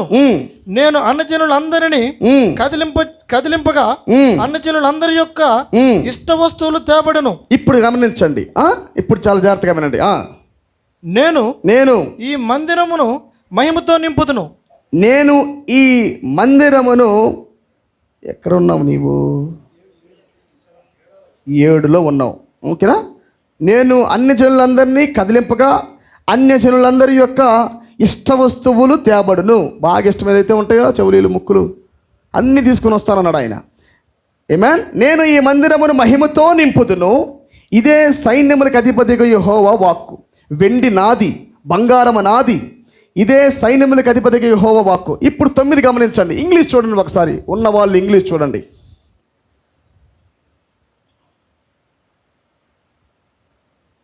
ఇంగ్లీష్ మీరు చూసినట్లయితే, ఈ కడపటి మందిరము యొక్క మహిమ మునుపటి మందిరం యొక్క మహిమను మించునని సైన్యములకు అధిపతి యెహోవా సెలవిచ్చుచున్నాడు. The glory of the latter house, ఆమేన్. ఈ కడపటి ఇల్లు, ఈ కడపటి మందిరము, ఆమేన్, ప్రారంభములో ఏంటంటే మొదటి నెలలో జరిగిన పండగ ప్రభావము. మొదటి నెలలో పెంతెకోస్తు దినమందు జరిగిన ఒక ప్రభావం ఉంది. అది మొదటి నెల. మీరు ఆ మహిమను చూశారు కదా. చూసారా? మిమ్మల్ని ప్రశ్న అడిగింది ఆయన. కార్యాలు కనపడ్డాయా? అపోస్తుల కార్యములు చూసారా? వాళ్ళ కార్యాలు చూసారా? అరికట్టెలు తగలటము, మరణంలోంచి పైకి లేయటం, హీలింగ్ జరగటము, వరములతో కూడిన కార్యములు, వాళ్ళు ప్రసంగాలు చెబుతున్నప్పుడు పరిశుద్ధాత్మ రంగం మీదకి రావటము, అనేక బాప్తిసాలు పొందటము. ఆమేన్. పరిశుద్ధాత్మ కదలిక జరుగుతూ ఉంది అక్కడ. అది ఏ మహిమ?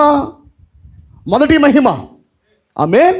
మందిరం అక్కడ స్టార్ట్ అయింది. అక్కడ జెరుబ్బాబెలు అనే ప్రభువు యేసు క్రీస్తు అక్కడ ఆయన మూలరాయి వేశాడు, అక్కడ పునాది వేశాడు. అక్కడ ఆ పునాది వేసినప్పుడు అక్కడ మహిమ దిగి వచ్చింది. అక్కడికి మేడ గది మీదకి మహిమ దిగి వచ్చింది. మహిమ దిగి వచ్చినప్పుడు ఆ ప్రజలందరూ కూడా మహిమతో నింపబడ్డారు. ఆమేన్. మహిమతో నింపబడి అనేక కార్యములు జరిగించారు వాళ్ళు. ఆమేన్. అయితే ఇప్పుడు దేవుడు అంటున్నాడు, the glory of this latter house shall be greater than of the former. ఆమేన్. ఈ కడపట్టి మందిరం యొక్క మహిమ మునుపటి మందిరం యొక్క మహిమను మించునని ఆయన సెలవిచ్చుచున్నాడు. గ్లోరీ. ఇది మనకు సంబంధించిందని మీరు నమ్ముతారా? This is our promise. దేవుడు మనకే ఏ నెలలో వాగ్దానం చేస్తున్నాడు? ఇది ఏ నెలలో వాక్కు ప్రత్యక్షమైంది హగ్గీకి? అసలు ఏ నెలలో ఈ కార్యాలు ప్రకటిస్తున్నాడు? 7th మంత్లో. ఆమేన్. 7వ నెలలో ఆయన వాక్యాన్ని ప్రకటిస్తున్నాడు. ప్రారంభ ఉద్యమం కన్నా మరింత ఉద్యమం రాబోతున్నది. హగ్గ ఎవరో కాదు, రిస్టోరర్, అవర్ ప్రొఫెట్. మన ప్రవక్త ఒక పునరుద్ధీకరుడు, మరలా పునరుద్ధరించేవాడు. హగ్గ ఎవరు? మరలా మందిరాన్ని పునరుద్ధరించిన వాళ్ళు, మరలా మందిరం కొరకు ప్రయాసపడిన వాళ్ళు, ప్రవక్తగా నిలబడి జెరుబ్బయలు పైకి లేపి పునాది వేపించిన వాళ్ళు. హల్లెలూయా. ఈ పునరుద్ధీకరణ ప్రజలు, మరలా రిస్టోర్డ్ పీపుల్ వీళ్ళు. మన ప్రవక్త కూడా పైకి లేచి ఆయన వధువు గురించి మాట్లాడుతూ వచ్చాడు చాలా సందర్భాలలో. ఆమె రేపన్నాక ఫైనల్ వాయిస్గా ఉండబోతున్నది. ఇప్పుడు దాకా కలిగిన మెసేజ్ ఒకటైతే, ఇప్పుడు దాకా ఉన్న ఉద్యమం ఒకటైతే, ఇప్పుడు దాకా ఉన్న ప్రభావం కొంత మట్టుకే అయితే, కానీ రేపన్నాక వధువులోకి వస్తున్న మహిమ, ప్రసన్నత, ఉద్యమం అనేది అది ప్రపంచాన్ని కదిలించబోతుందని చెప్పాడు ఆయన. కడపటి మహిమ, the glory of the third temple, the glory of the latter house. కడపటి మందిరం యొక్క మహిమ మునుపటి మందిరం మహిమ కన్నా ఎక్కువగా ఉండబోతున్నది. గ్లోరీ. ఈ కడవరి మందిరం యొక్క మహిమ మునుపటి మందిరం యొక్క మహిమను మించునని సైన్యములకు అధిపతి యెహోవా సెలవిచ్చుచున్నాడు. ఈ స్థలమందు నేను సమాధానము నిలుపును అనుగ్రహించెదను. ఇదే సైన్యములకు అధిపతి యెహోవా వాక్కు. ఇదే సైన్యములకు యెహోవా వాక్కు. గమనించారు కదా? 7వ నెలలో ఆయన మరొక్కసారి ప్రత్యక్షమయ్యి ఆయన పర్ణశాలల పండగ గురించి మాట్లాడుతున్నాడు. ఆమేన్. మనం చూసాం కదా, ఎక్కడది? నెహెమ్యా గ్రంథంలో. నెహెమ్యా అనేది నెహెమ్యా 8లో వాళ్ళు దేని గురించి సెర్చ్ చేశారంటే వాళ్ళ మైండ్ తిన్నగా పర్ణశాల పండగ మీదకి వెళ్ళింది.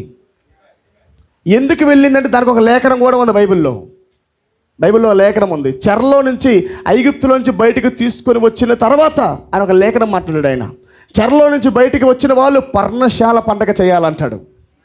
ఆమేన్. అందుకని వీళ్ళు బబులోను నుంచి బయటికి వచ్చిన ఇజ్రాయేల్ ప్రజలు ఆ 70 సంవత్సరాలు ముగిసిన తర్వాత, తెలుసు కదా, బాబిలోన్ అంటే ఈ బాబిలోనికి సమానమైంది.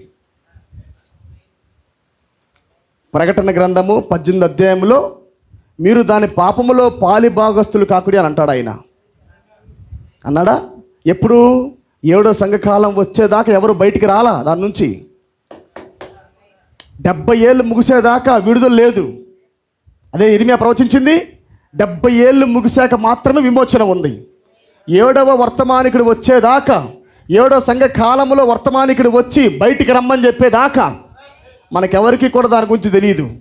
మనము కూడా బబులోన్లో ఉండిపోయాము. బబులోని ఫ్యాషన్స్, బబులోని నాగరికత, బబులోని సివిలైజేషన్, వాటి పద్ధతులు, వాటి వ్యవహారాలు, వాటి ప్రసంగాలు, వాటి విధానంలో మనం మునిగిపోయాం మనము.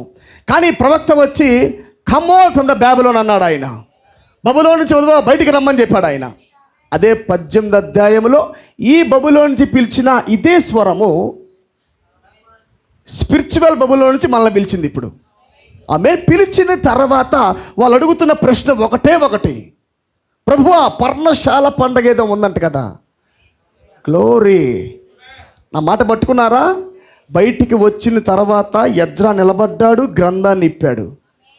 గొర్రె పిల్ల దిగి వచ్చింది, ప్రభువైన యేసుక్రీస్తు దిగి వచ్చాడు, ఎజ్రాగా నిలబడ్డాడు, గ్రంథాన్ని ఇప్పాడట. అప్పుడు దా గ్రంథం మూయబడి ఉంది. అదే పెంతెకోస్తుల పండగ అంటే ఇంటర్సెషన్ మినిస్ట్రీ. 7 సంఘకాలాలుగా జరుగుతున్న మధ్యవర్తి స్థానము. గ్రంథము మూయబడినంత సేపు అది మధ్యవర్తి స్థానం పరిచర్య, ప్రాతినిధ్యం వహిస్తున్న పరిచర్య, దేవుని కుమారుడు పరిచర్య. పెంతెకోస్తు దినములు అవి, 7 సంఘ కాలాలు అవి.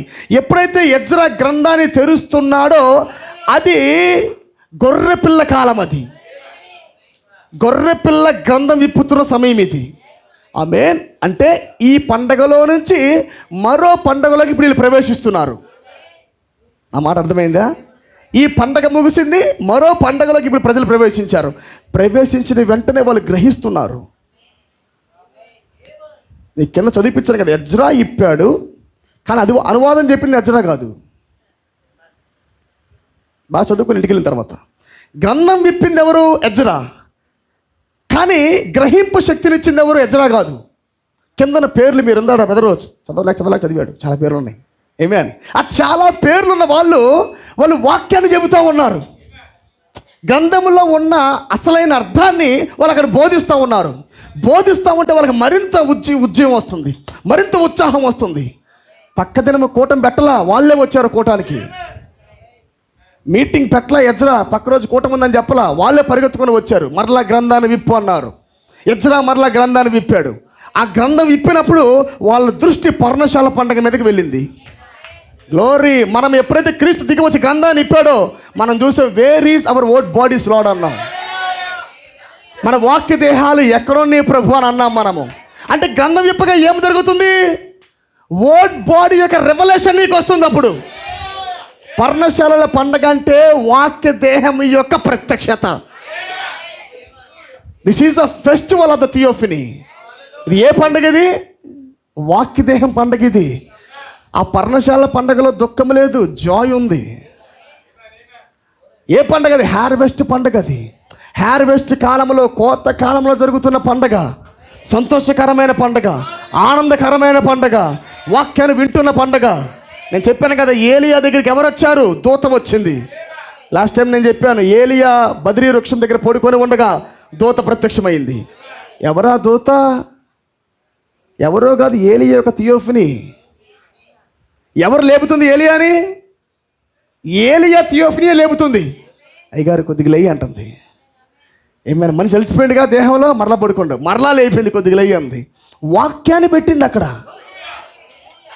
ఎప్పుడైతే ఈ దూత ఆహారం పెట్టాడో, స్పిరిచువల్గా మనం మాట్లాడుకుంటే, ఎప్పుడైతే వాక్య దేహం మనకు ఆహారం పెడుతుందో, శక్తికి మించిన ప్రయాణం. ఇప్పుడు ఎక్కడికి? మూడో ఈడ్పులోనికి, ఒక కేవులోనికి, గుహలోనికి, ఒక మెల్లని స్వరములోనికి వాక్య దేహం బోధ మనం ప్రేరేపిస్తూ ఉంది. Glory to God. ఏమైనా మీ దృష్టి ఇలాగే ఉండాలి. ఇప్పుడు కొద్ది మన కొత్త మందులకు వెళ్దాం మనము. గ్లోరీ. అర్థమైందా? పర్ణశాలల పండగ. పర్ణశాలల పండగ చాలా ప్రాముఖ్యమైన పండగ. ఎందుకంటే ఇంక మరలా వెనక్కి తిరిగి సిలువు కాదు, మొదట రాకడ కాదు, ఇంకా వెనక్కి తిరిగి మరలా ఏ పండగ? పులిన రొట్టెల పండగ కాదు, ప్రథమ ఫలముల పండగ కాదు, అమ్మేను పెంతుకోస్త పండగ కాదు. అవి అయిపోయినాయి. అవి మన పండగ పర్ణశాలల పండగ. ఇప్పుడు పర్ణశాల పండుగలో మనం ఉన్నాం కనుక పర్ణశాలలో దేవుడు ఏం చేయుచున్నాడో మనం గమనించాలా. ఏమైనా మరుగుగా ఏమన్నా పెట్టాడా, వధువుకి ఏమన్నా ఆహారం ఇచ్చాడా, ఏదైనా రహస్యం ఏమైనా ఉందని మనం గమనించాలి. ఇప్పుడు ఈ దినమును దాని వర్తమానాన్ని గమనించుడి. గ్లోరీ. ఇప్పుడు మనము లూకా సువార్తలోకి వెళ్దాం. క్షమించండి, యోహాను సువార్త. హల్లెలూయా. చాలా కట్ చేశాను, చాలా స్కిప్ చేశాను, సమయం నాకు లేదు కాబట్టి మీరు వీటిని ధ్యానించండి ప్రియులారా. దేవుడు అనేక విషయాలు మీకు బోధిస్తాడు వీటి గురించి. ఓకేనా? యోహాను సువార్త 7వ అధ్యాయము ఎలా పెట్టాడో చూసారా?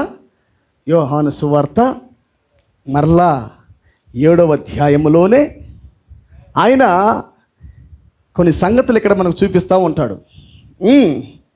అటు తరువాత యూదులు ఆయనను చంప వెతికినందున యేసు యూదులలో సంచరించినొల్లక గలిలయలో సంచరించుచుండెను. యూదుల పర్ణశాలల పండుగ సమీపించిన గనుక, యూదుల పర్ణశాలల పండుగ యేసు ఉన్నప్పుడు సమీపించింది ఒకసారి. ఆయన సహోదరులు ఆయనను చూచి నీవు చేయుచున్న క్రియలు నీ శిష్యులను చూచినట్లు ఈ స్థలము విడిచి యూదయాకు వెళ్ళుము. బహిరంగమున అంగీకరింపబడా గోరువాడెవడను తన పని రహస్యముగా జరిగింపడు. నీవు ఈ కార్యములను చేయుచున్న ఎడల నిన్ను నీవే లోకమునకు కనబరుచుకునమని చెప్పిరి. ఆయన సహోదరులైనను ఆయన యందు విశ్వాసం ఉంచలేదు. యేసు నా సమయం ఇంకనూ రాలేదు. ఇది ఇప్పుడు చెబుతున్న మాట కూడా. ప్రపంచం చెబుతున్న మాట ఏంటంటే, దేవుడు సంఘాలకి మెసేజ్లో ఉన్నవారు కూడా ఆయన చెబుతున్న మాట ఏంటంటే, ఇంకనూ నా సమయం రాలేదు. కావాలంటే లేఖనాల్లో నేను చూసుకో, ఇంకనూ నా సమయం ఇంకా రాలేదని దేవుడు చెప్పాడు ఇప్పుడు అప్పుడు. కానీ కిందకెళ్ళు, మీ సమయం ఎల్లప్పుడూ సిద్ధముగానే ఉన్నది. లోకము మిమ్మల్ని దేశింపనేరదు గాని దాని క్రియలు చెడ్డవని నేను దానిని గురించి సాక్ష్యం ఇచ్చుచున్నాను గనుక అది నన్ను ద్వేషించుచున్నది. మీరు పండుగకు వెళ్ళుడి. మీరు పండుగకు వెళ్ళండి, ఇంకా నా సమయం ఇంకను పరిపూర్ణము కాలేదు గనుక. గ్లోరీ. మరొక్కసారి దాన్ని ప్రస్తావించాడు. ఎందుకంటే ప్రతి ఒక్కరు పండగకి వెళ్ళిపోవాలా, అది రూల్ అది. ఆమేన్. మీరందరూ పండగకి వెళ్ళమని చెప్పాడు ఆయన. పండగకి వెళ్ళమని చెప్పి ఇంకానూ నా సమయం పరిపూర్ణం కాలేదన్నాడు. అంటే ఇంకా నేను రాలేదు, ఇప్పుడే రాను నేను, లేఖనాలు చూడండి, ఇంకా నేను రాలేదన్నాడు ఆయన అని వాళ్ళందరిని పంపించిన తర్వాత వాళ్ళందరూ పండగలో బిజీగా భాగమవుతున్న సమయాలలో అయితే ఆయన సహోదరులు పండుగకు వెళ్ళిపోయిన తరువాత, ఆయన సహోదరులందరూ పండగకి వెళ్ళిపోయిన తర్వాత ఆయన కూడా బహిరంగంగా రహస్యముగా వెళ్ళెను. గ్లోరీ. ఏదైతే ఇంపార్టెంట్ ఉన్నదో దాన్ని కొద్దిగా ఆగి నిదానముగా నొక్కి చదవలసి ఉన్నది. అయితే ఆయన సహోదరులు పండుగకు వెళ్ళిపోయిన తర్వాత ఆయన కూడా బహిరంగముగా వెళ్ళక, గ్లోరీ టు గాడ్. ఏ పండగకి వెళ్ళాడైనా? పర్ణశాల పండగకి వెళ్ళాడు, కానీ బహిరంగంగా వెళ్ళాడు, కానీ రహస్యంగా పండగలకు వెళ్ళాడు. మీరు నమ్ముతారా? ఇప్పుడు యేసు ఇంకా రాలేదు.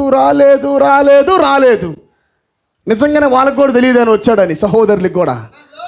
ఆయన మమ్మల్నే వెళ్ళమన్నాడు, ఆయన రాలా. దేవుడే చెప్పాడు నా కాలం ఇంకా పరిపూర్ణం కాలేదని.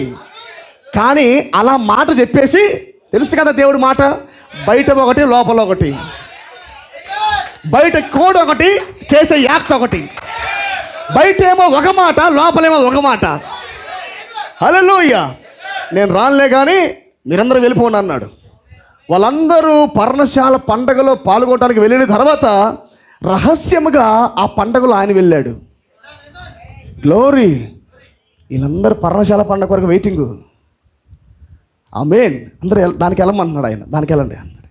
కానీ నాకంటూ ఈ పండగే, కానీ వ్యక్తిగత పండగ ఉంది నాకు.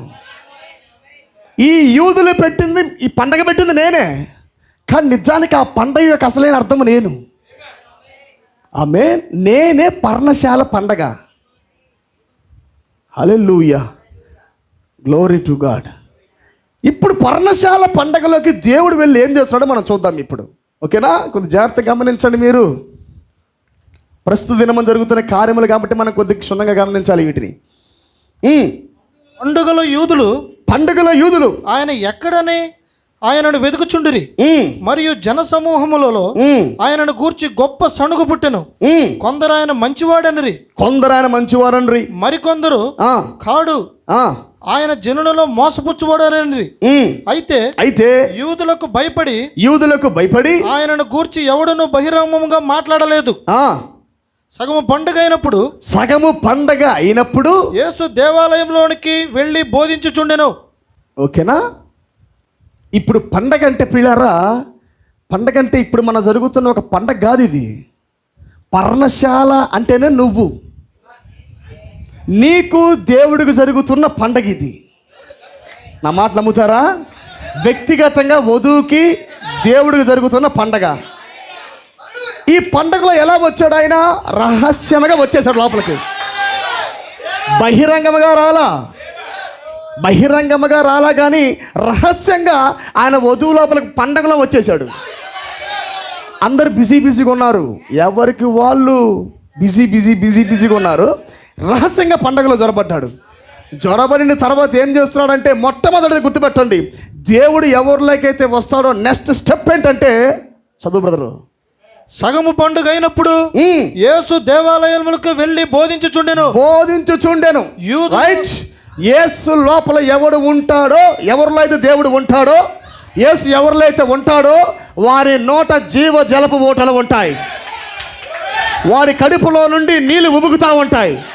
ద నెక్స్ట్ టైం ఎప్పుడైతే యేసు వచ్చాడో బోధ ప్రారంభించబడింది. అప్పుడేమన్నారు వాళ్ళు? యూదులు అందుకు ఆశ్చర్యపడి చదువుకోనని ఇతనికి, ఓరే చదువులేని వీడు ఈ పాండిత్యం ఎట్లు వచ్చునని చెప్పుకొనిరి. గ్లోరీ. ఎంతమంది చెప్పారు నిన్ను గురించి ఈ మాటలు? సక్రంగా లేఖనాలు తెలియని వీడు, బైబిల్ చదవడం చేతగాని వీడు, చిన్నపిల్లోడైన వీడు, చదువురాని వీడు ఎలా బోధిస్తున్నాడు వాక్యాన్ని? ఎందుకంటే యేసు పర్ణశాల పండుగలో ఉన్నాడు గనుక, యేసు వధువులో ఉన్నాడు గనుక. Glory to God. అందుకు యేసు నేను చేయు బోధ నాది కాదు, నేను చేయు బోధ మాది కాదు, ఈ బోధ నన్ను పంపిన వాడిదే. It is the Messiah language. ఈ బోధ తప్పుడు బోధ కాదు, ఈ బోధ వధువు బోధ కాదు. ఇది ఎవరో నలుగురు కూర్చొని పోరేసిన బోధ కాదు, నలుగురు కూర్చొని కలగలుపు బోధ కాదు. ఇది ఈ బోధ మెస్సయ్యా బోధ. ఆనాడు తండ్రి బోధ అన్నాడు, ఇప్పుడు మనమేమో మన క్రీస్తు బోధ అంటాం. ఈ బోధ మంది కాదు, ఇది ఎవరో సృష్టించిన బోధ కాదు, ఎవరో పెద్దయ్య గారు చెప్పిన బోధ కాదు. ఇది ఎవరిలోకి అయితే షౌట్గా, ఆర్భాటముగా, వాక్యముగా ఆయన వధువులోకి వెళుతున్నాడో నోట్లో నుండి వచ్చే మాట అది జీవ జలప ఓట. అది బీ యువర్ సెల్ఫ్. నీకు నీవుగా ఉండి ఓట ఉబికించు. ఆశ్చర్యపడతారు ఇతరులు. Glory to God. ఎవడైనను ఆయన చిత్తము చొప్పున చేయనిచ్చించుకుని ఎడల ఆ బోధ దేవుని వలన కలిగినదో లేక నా ఎంతటి నేనే బోధించుచున్నాను వాడు తెలుసుకొనును. అంటే ఇండైరెక్ట్ గా ఏమంటున్నాడంటే, నేను బోధిస్తున్న బోధేమో తండ్రిది, మీదేమో నాకు తెలియదు అంటున్నాడు. మ్యాన్, నాదైతే కన్ఫర్మ్ తండ్రిదే, దాంట్లో డౌటే లేదు. తండ్రి నాయనలో ఉన్నాడు, నేను వాక్యాన్ని బోధిస్తున్నా, అందుకే మీకు ఆశ్చర్యం కలుగుతుంది. మరి మీరు బోధిస్తున్న బోధ అంటూ నాకు తెలియదు, మరి ఇదంతా అబద్ధ బోధ అనుకుంటా. రివర్స్ మాట్లాడుతున్నాడు ఆయన. తానంతట తానే బోధించువాడు స్వకీయ మహిమను వెదుకును గాని తను పంపిన వాని మహిమను వెదుకువాడు సత్యవంతుడు. ఆయన యందు ఏ దుర్నీతియు లేదు. ఇదే మ్యాన్ మేడ్ ప్రిచర్ కాదు. ఇక్కడ దేవుడు మ్యాన్ మేడ్ ప్రిచర్ కాదు. మనుషుడు పక్కన నిలబడి నెట్టేది కాదు. అది చెప్పురా అనలా. యేసు పక్కన నిలబడి అరే చెప్పురా బాబు, వాక్యం చెప్పురా అనలా. ఎవరు?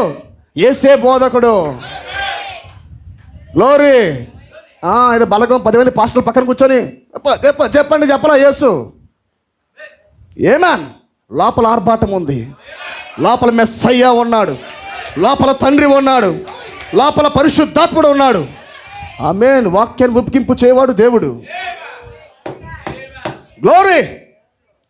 మోషే మీకు ధర్మశాస్త్రం ఇయ్యలేదా? మీకు అర్థమవుతుందా? లేఖనములలో చూసి చదవటం వేరు, దాన్ని కాలానికి తేటం వేరు.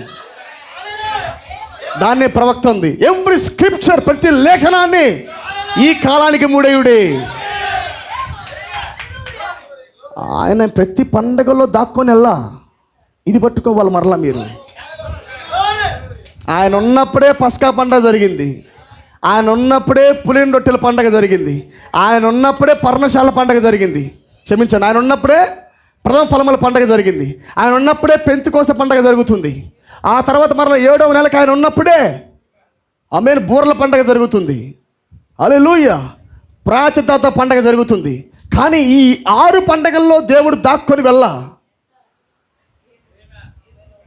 6 పండగలను దాక్కోలా, బహిరంగంగా ఉన్నాడు. ఆమేన్. అందరికీ తెలుసు పండగలన్నీ. కానీ ఆయన మరుగైన పండగ ఏంటంటే థియోఫినీ పండగ. ఆయన మరుగైన పండగ ఏంటంటే పర్ణశాలల పండగ. వధువులోకి వచ్చే పండగే మరుగైన పండగ. అందుకే నేనే ఆయనని మీరు నమ్మని ఎడలా అన్నాడా.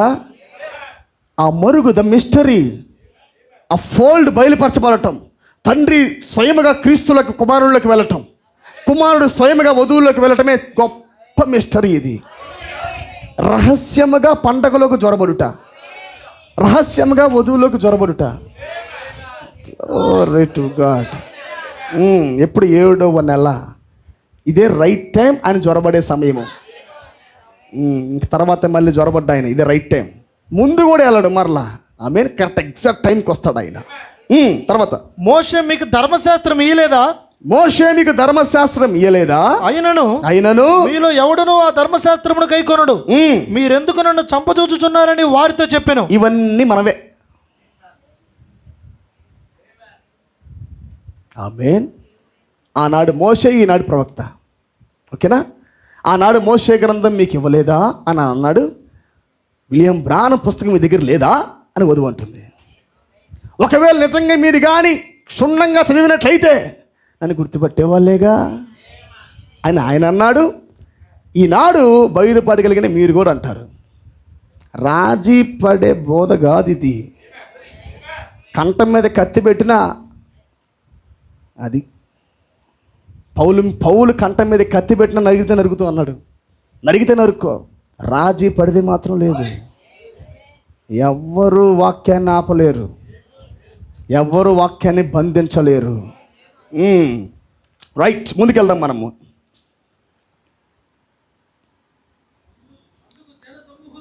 అందుకు జన సమూహము, నీవు దెయ్యం పట్టిన వాడవు. గ్లోరీ. మొట్టమొదటి ప్రశ్న ఏంటంటే, నీవు దెయ్యం పట్టినవాడు, నువ్వు దెయ్యం పట్టినవాడవు, ఎవడు నిన్ను చంపచూచుచున్నాడని అడుగుగా, యేసు వారిని చూచి నేను ఒక కార్యము చేసి తిని అందుకు మీరందరూ ఆశ్చర్యపడుచున్నారు. ఓకే. మోషే మీకు సున్నతి సంస్కారమును నియమించెను. ఈ సంస్కారం మోషే వలన కలిగినది కాదు, పితరుల వలననే కలిగినది. అయినను విశ్రాంతి దినమున మీరు మనుషునికి సున్నతి చేయుచున్నారు. మోషే ధర్మశాస్త్రం మేరకుండునట్లు ఒక మనుషుడు విశ్రాంతి దినమున సున్నతి పొందును కదా.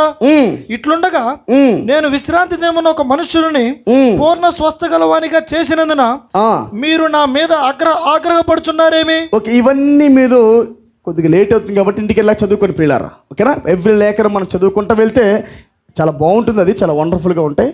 కానీ కొద్దిగా ఆలస్యం అవుతుంది కనుక మనం కొద్దిగా ముందుకు వెళ్దాం. ఓకేనా? 33 చదువు బ్రదర్. యేసు ఇంకా కొంతకాలం నేను మీతో కూడా నుందును, తరువాత నన్ను పంపిన వాని యొద్దకు వెళ్ళుదును. మీరు నన్ను వెతుకుదురు గాని నన్ను కనుగొనరు. నేను ఎక్కడ ఉందునో అక్కడికి మీరు రాలేరనెను. అసలు ఇది ఏ మాట ఇది? మీరు నన్ను కనుగొనరు అంటే ఆ దేశంలో ఉండకుండా పోతాడా? లేదా ఆయన గుహల్లో ఏమైనా దాక్కుంటాడా? కొండల్లో దాక్కుంటాడా? కాదు, వారి మధ్యలోనే ఉంటాడు. కానీ పట్టుకోవాలంటే భయం వేస్తుంది. అర్థమైందా? మీరు నన్ను కనుగొనలేరు, ఎందుకంటే తండ్రి ఆజ్ఞ ఇంకా రాలా భూమి మీదకి. పట్టుకోవాలంటే తండ్రి ఆజ్ఞ రావాల్సిందే. అర్థమైందా? ఒత్తిడి పెట్టేస్తా, ఒత్తిడి వచ్చేస్తుంది అంటే ఆయన ఆజ్ఞ రావాలా, అది రావాలా. ఆమేన్. ఏదైనా ఎవ్రీథింగ్ వధువులో జరగబోతున్న ప్రతిదీ కూడా ఎవడు ఫోర్స్ పెట్టినా రాదు. అది ఆయన నుంచి భూమి మీదకి ఆర్డర్ రావాలా, అక్కడి నుంచి మనిషికి రావాలా. నన్ను కనుగొనరు, నేను ఎక్కడ ఉందునో అక్కడికి మీరు రాలేరా. నేను ఎక్కడున్నాడేనా? మరో ప్రపంచంలో ఉంటున్నా. నేనుంటుంది మరో ప్రపంచంలో, నేనుంటుంది మరో డైమెన్షన్లో. నేను ఉన్న స్థానంలోకి మీరు రాలేరు. ఎప్పుడైతే గ్రంథం తెరవబడుతుందో, పర్ణశాల పండగ జరుగుతుందో, మీకు నేత్రాలు తెరవబడ్డాయా? వాక్య దేహం వచ్చిన తర్వాత, గ్రంథం తెరవబడిన తర్వాత, గ్రహింపు శక్తి వచ్చిన తర్వాత, అనువాదం మార్చబడిన తర్వాత ఏం జరుగుతుంది? ఎవరు నేను కనుగొనలేని, పట్టుకోలేని, ఎవరు నీ దగ్గరికి రాలేని ఒక పర్ఫెక్ట్ ఫెయిత్, ఒక ప్రత్యక్షత సామ్రాజ్యంలో నువ్వు నివాసం ఉంటావు. నీ పరిమాణం వేరుగా ఉండిద్ది, నీ ఆలోచనలు వేరు, నీ విధానం వేరు. నా దగ్గరికి నువ్వు రాలేవు అని స్వయంగా ఆయన అంటున్నాడు. ఎవరిని గురించి మాట్లాడుతున్నాడు? Glory to God. చుట్టూ ఉన్న సమాజం అది. ఆ సమాజం ట్రై టు ఫైండ్ గాడ్. ఎలా ఎలా ఎలా వెళ్తున్నాడు, ఎలా కనుగొన్నాడు, ఏంది కానీ రాలేవన్నాడు ఆయన. వధువు స్థానం ఇది. అందుకు యూదులు మనము ఈయనను కనుగొనకుండానట్లు ఈయన ఎక్కడికి వెళ్ళబోచున్నాడు? గ్రీసు దేశస్థులలో చెదిరిపోయిన వారి యొద్దకు వెళ్ళి గ్రీసు దేశస్థులకు బోధించిన. చూసారా అట్టుందా మైండ్? ఆయన చెప్పిన మాట ఒకటి, వీళ్ళ ఆలోచన ఒకటి. కొంపదీసి ఆయన మన దగ్గర నుంచి వేరే దగ్గరికి వెళ్ళిపోతాడేమో. అంటే రెవల్యూషన్ కలిగిన వాడు మాట వేరు, ఇతరుల మాటలు వేరు. ఒకడు చెప్తే ఒకడు చెప్తూ ఉంటాడు. అంటే నా మాటకి నీ మాటకి వ్యత్యాసం, తేడా లేదంటే ఈయన చెబుతున్న మాట భౌతికమైన మాట కాదు, అది మాటగానే ఉంటుంది. కానీ మరో ప్రపంచం యొక్క మాట అది. అది అర్థం చేసుకున్నట్టుగానే ఉండిది, కానీ అర్థం కాదు అది. చూడటానికైతే చూస్తున్నట్టుగా కనపడుతుంది, కానీ కనపడదు అది. ఆమేన్. వినటానికేమో అది రోజా పువ్వే అన్నట్టుగా ఉంటుంది, కానీ రోజా పువ్వు కాదు అది. చదవటానికేమో కరెక్ట్గా యెహోవా ఇలాగూ చేస్తున్నాడు అన్నట్టుగా ఉంటుంది, కానీ అది కాదు. అది మర్మం అన్నమాట. దేవుడి కదలాడుతున్న కదలిక చాలా మిస్టరీ వే ఇది. గ్రీసు దేశస్థులలో చెదిరిపోయిన వారి యొద్దకు వెళ్ళి గ్రీసు దేశస్థులకు బోధించిన నన్ను వెతుకురుకుదురని కనుగొనరు. నేను ఎక్కడ ఉందనో అక్కడికి మీరు రాలేరని ఆయన చెప్పిన ఈ మాటలు ఏమిటో అని తమలో తాము చెప్పుకొనుచుండిరి. ఇప్పుడు చూడండి చాలా జాగ్రత్తగా 37. ఆ పండుగలలో మహాదినమైన అంత్యదినమున యేసు నిలిచి ఎవడైనా దప్పికగొని ఎడల. ఈ లేఖనం ఇలాగే పట్టుకొని ఒకసారి రెవల్యూషన్ తీయండి. ప్రకటన గ్రంథము. హల్లెలూయా. నా వాక్యం మీకు అర్థమవుతుందా?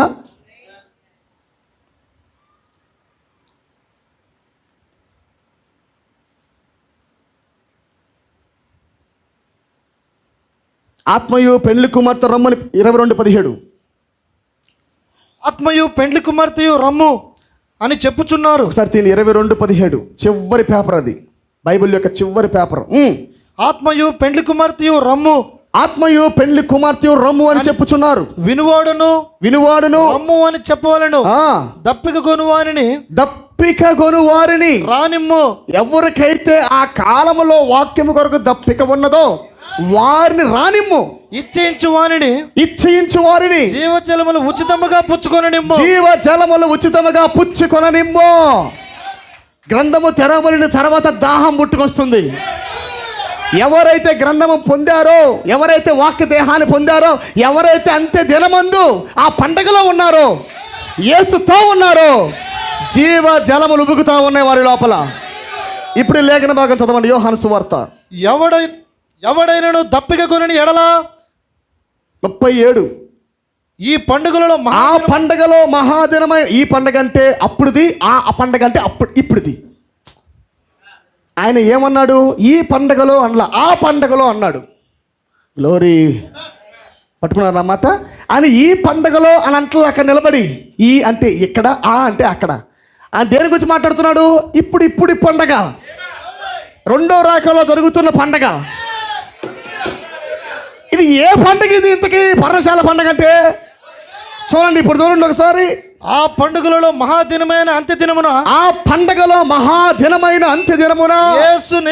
యేసు ఇప్పుడు నిలిచాడు. ఎవడైనాను దప్పిక కొనని ఎడల నా యొద్దకు వచ్చి దప్పి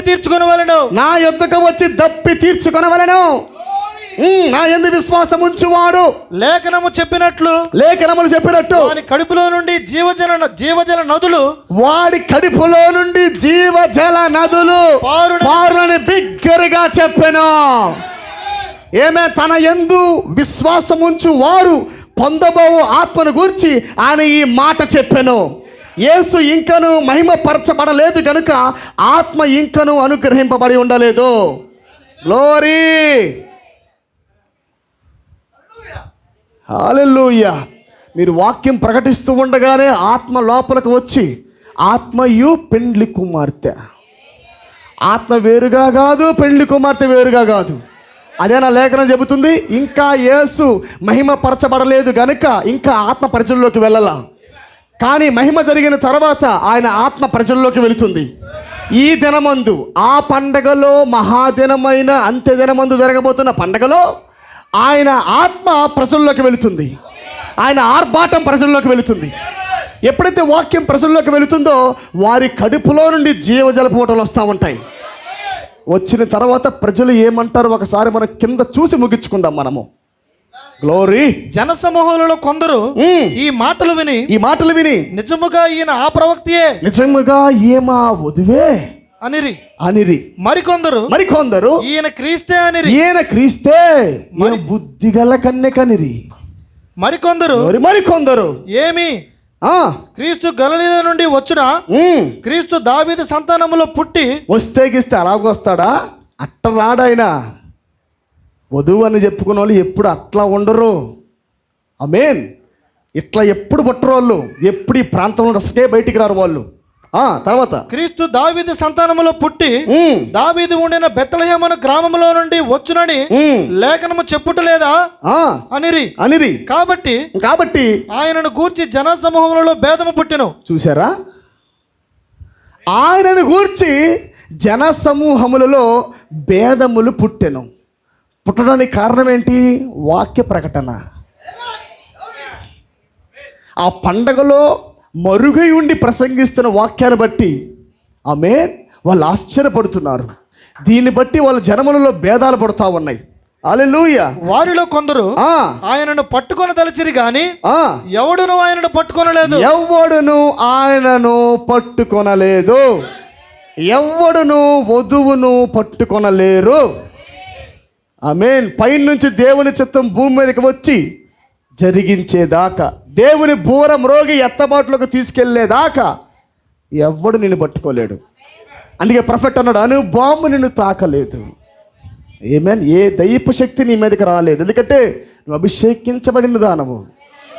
గాడ్స్ విల్, దేవుని చిత్తం భూమి మీదకి రాకుండా ఏది జరగదు. అర్థమైందా? పండగ గురించి ఇంకా చాలా ఉన్నాయి. పర్ణశాల పండగలలో 7వ దినమందు 15 నుంచి 21లో దేవుడు చేస్తున్న పండగ దినములలో జరిగిస్తున్న కార్యములు చాలా అనేకంగా ఉన్నాయి. ఒకవేళ అవకాశం ఉంటే మనం మరొకసారి దీన్ని మాట్లాడుకుందాం. ప్రార్థన చేయండి. God bless you.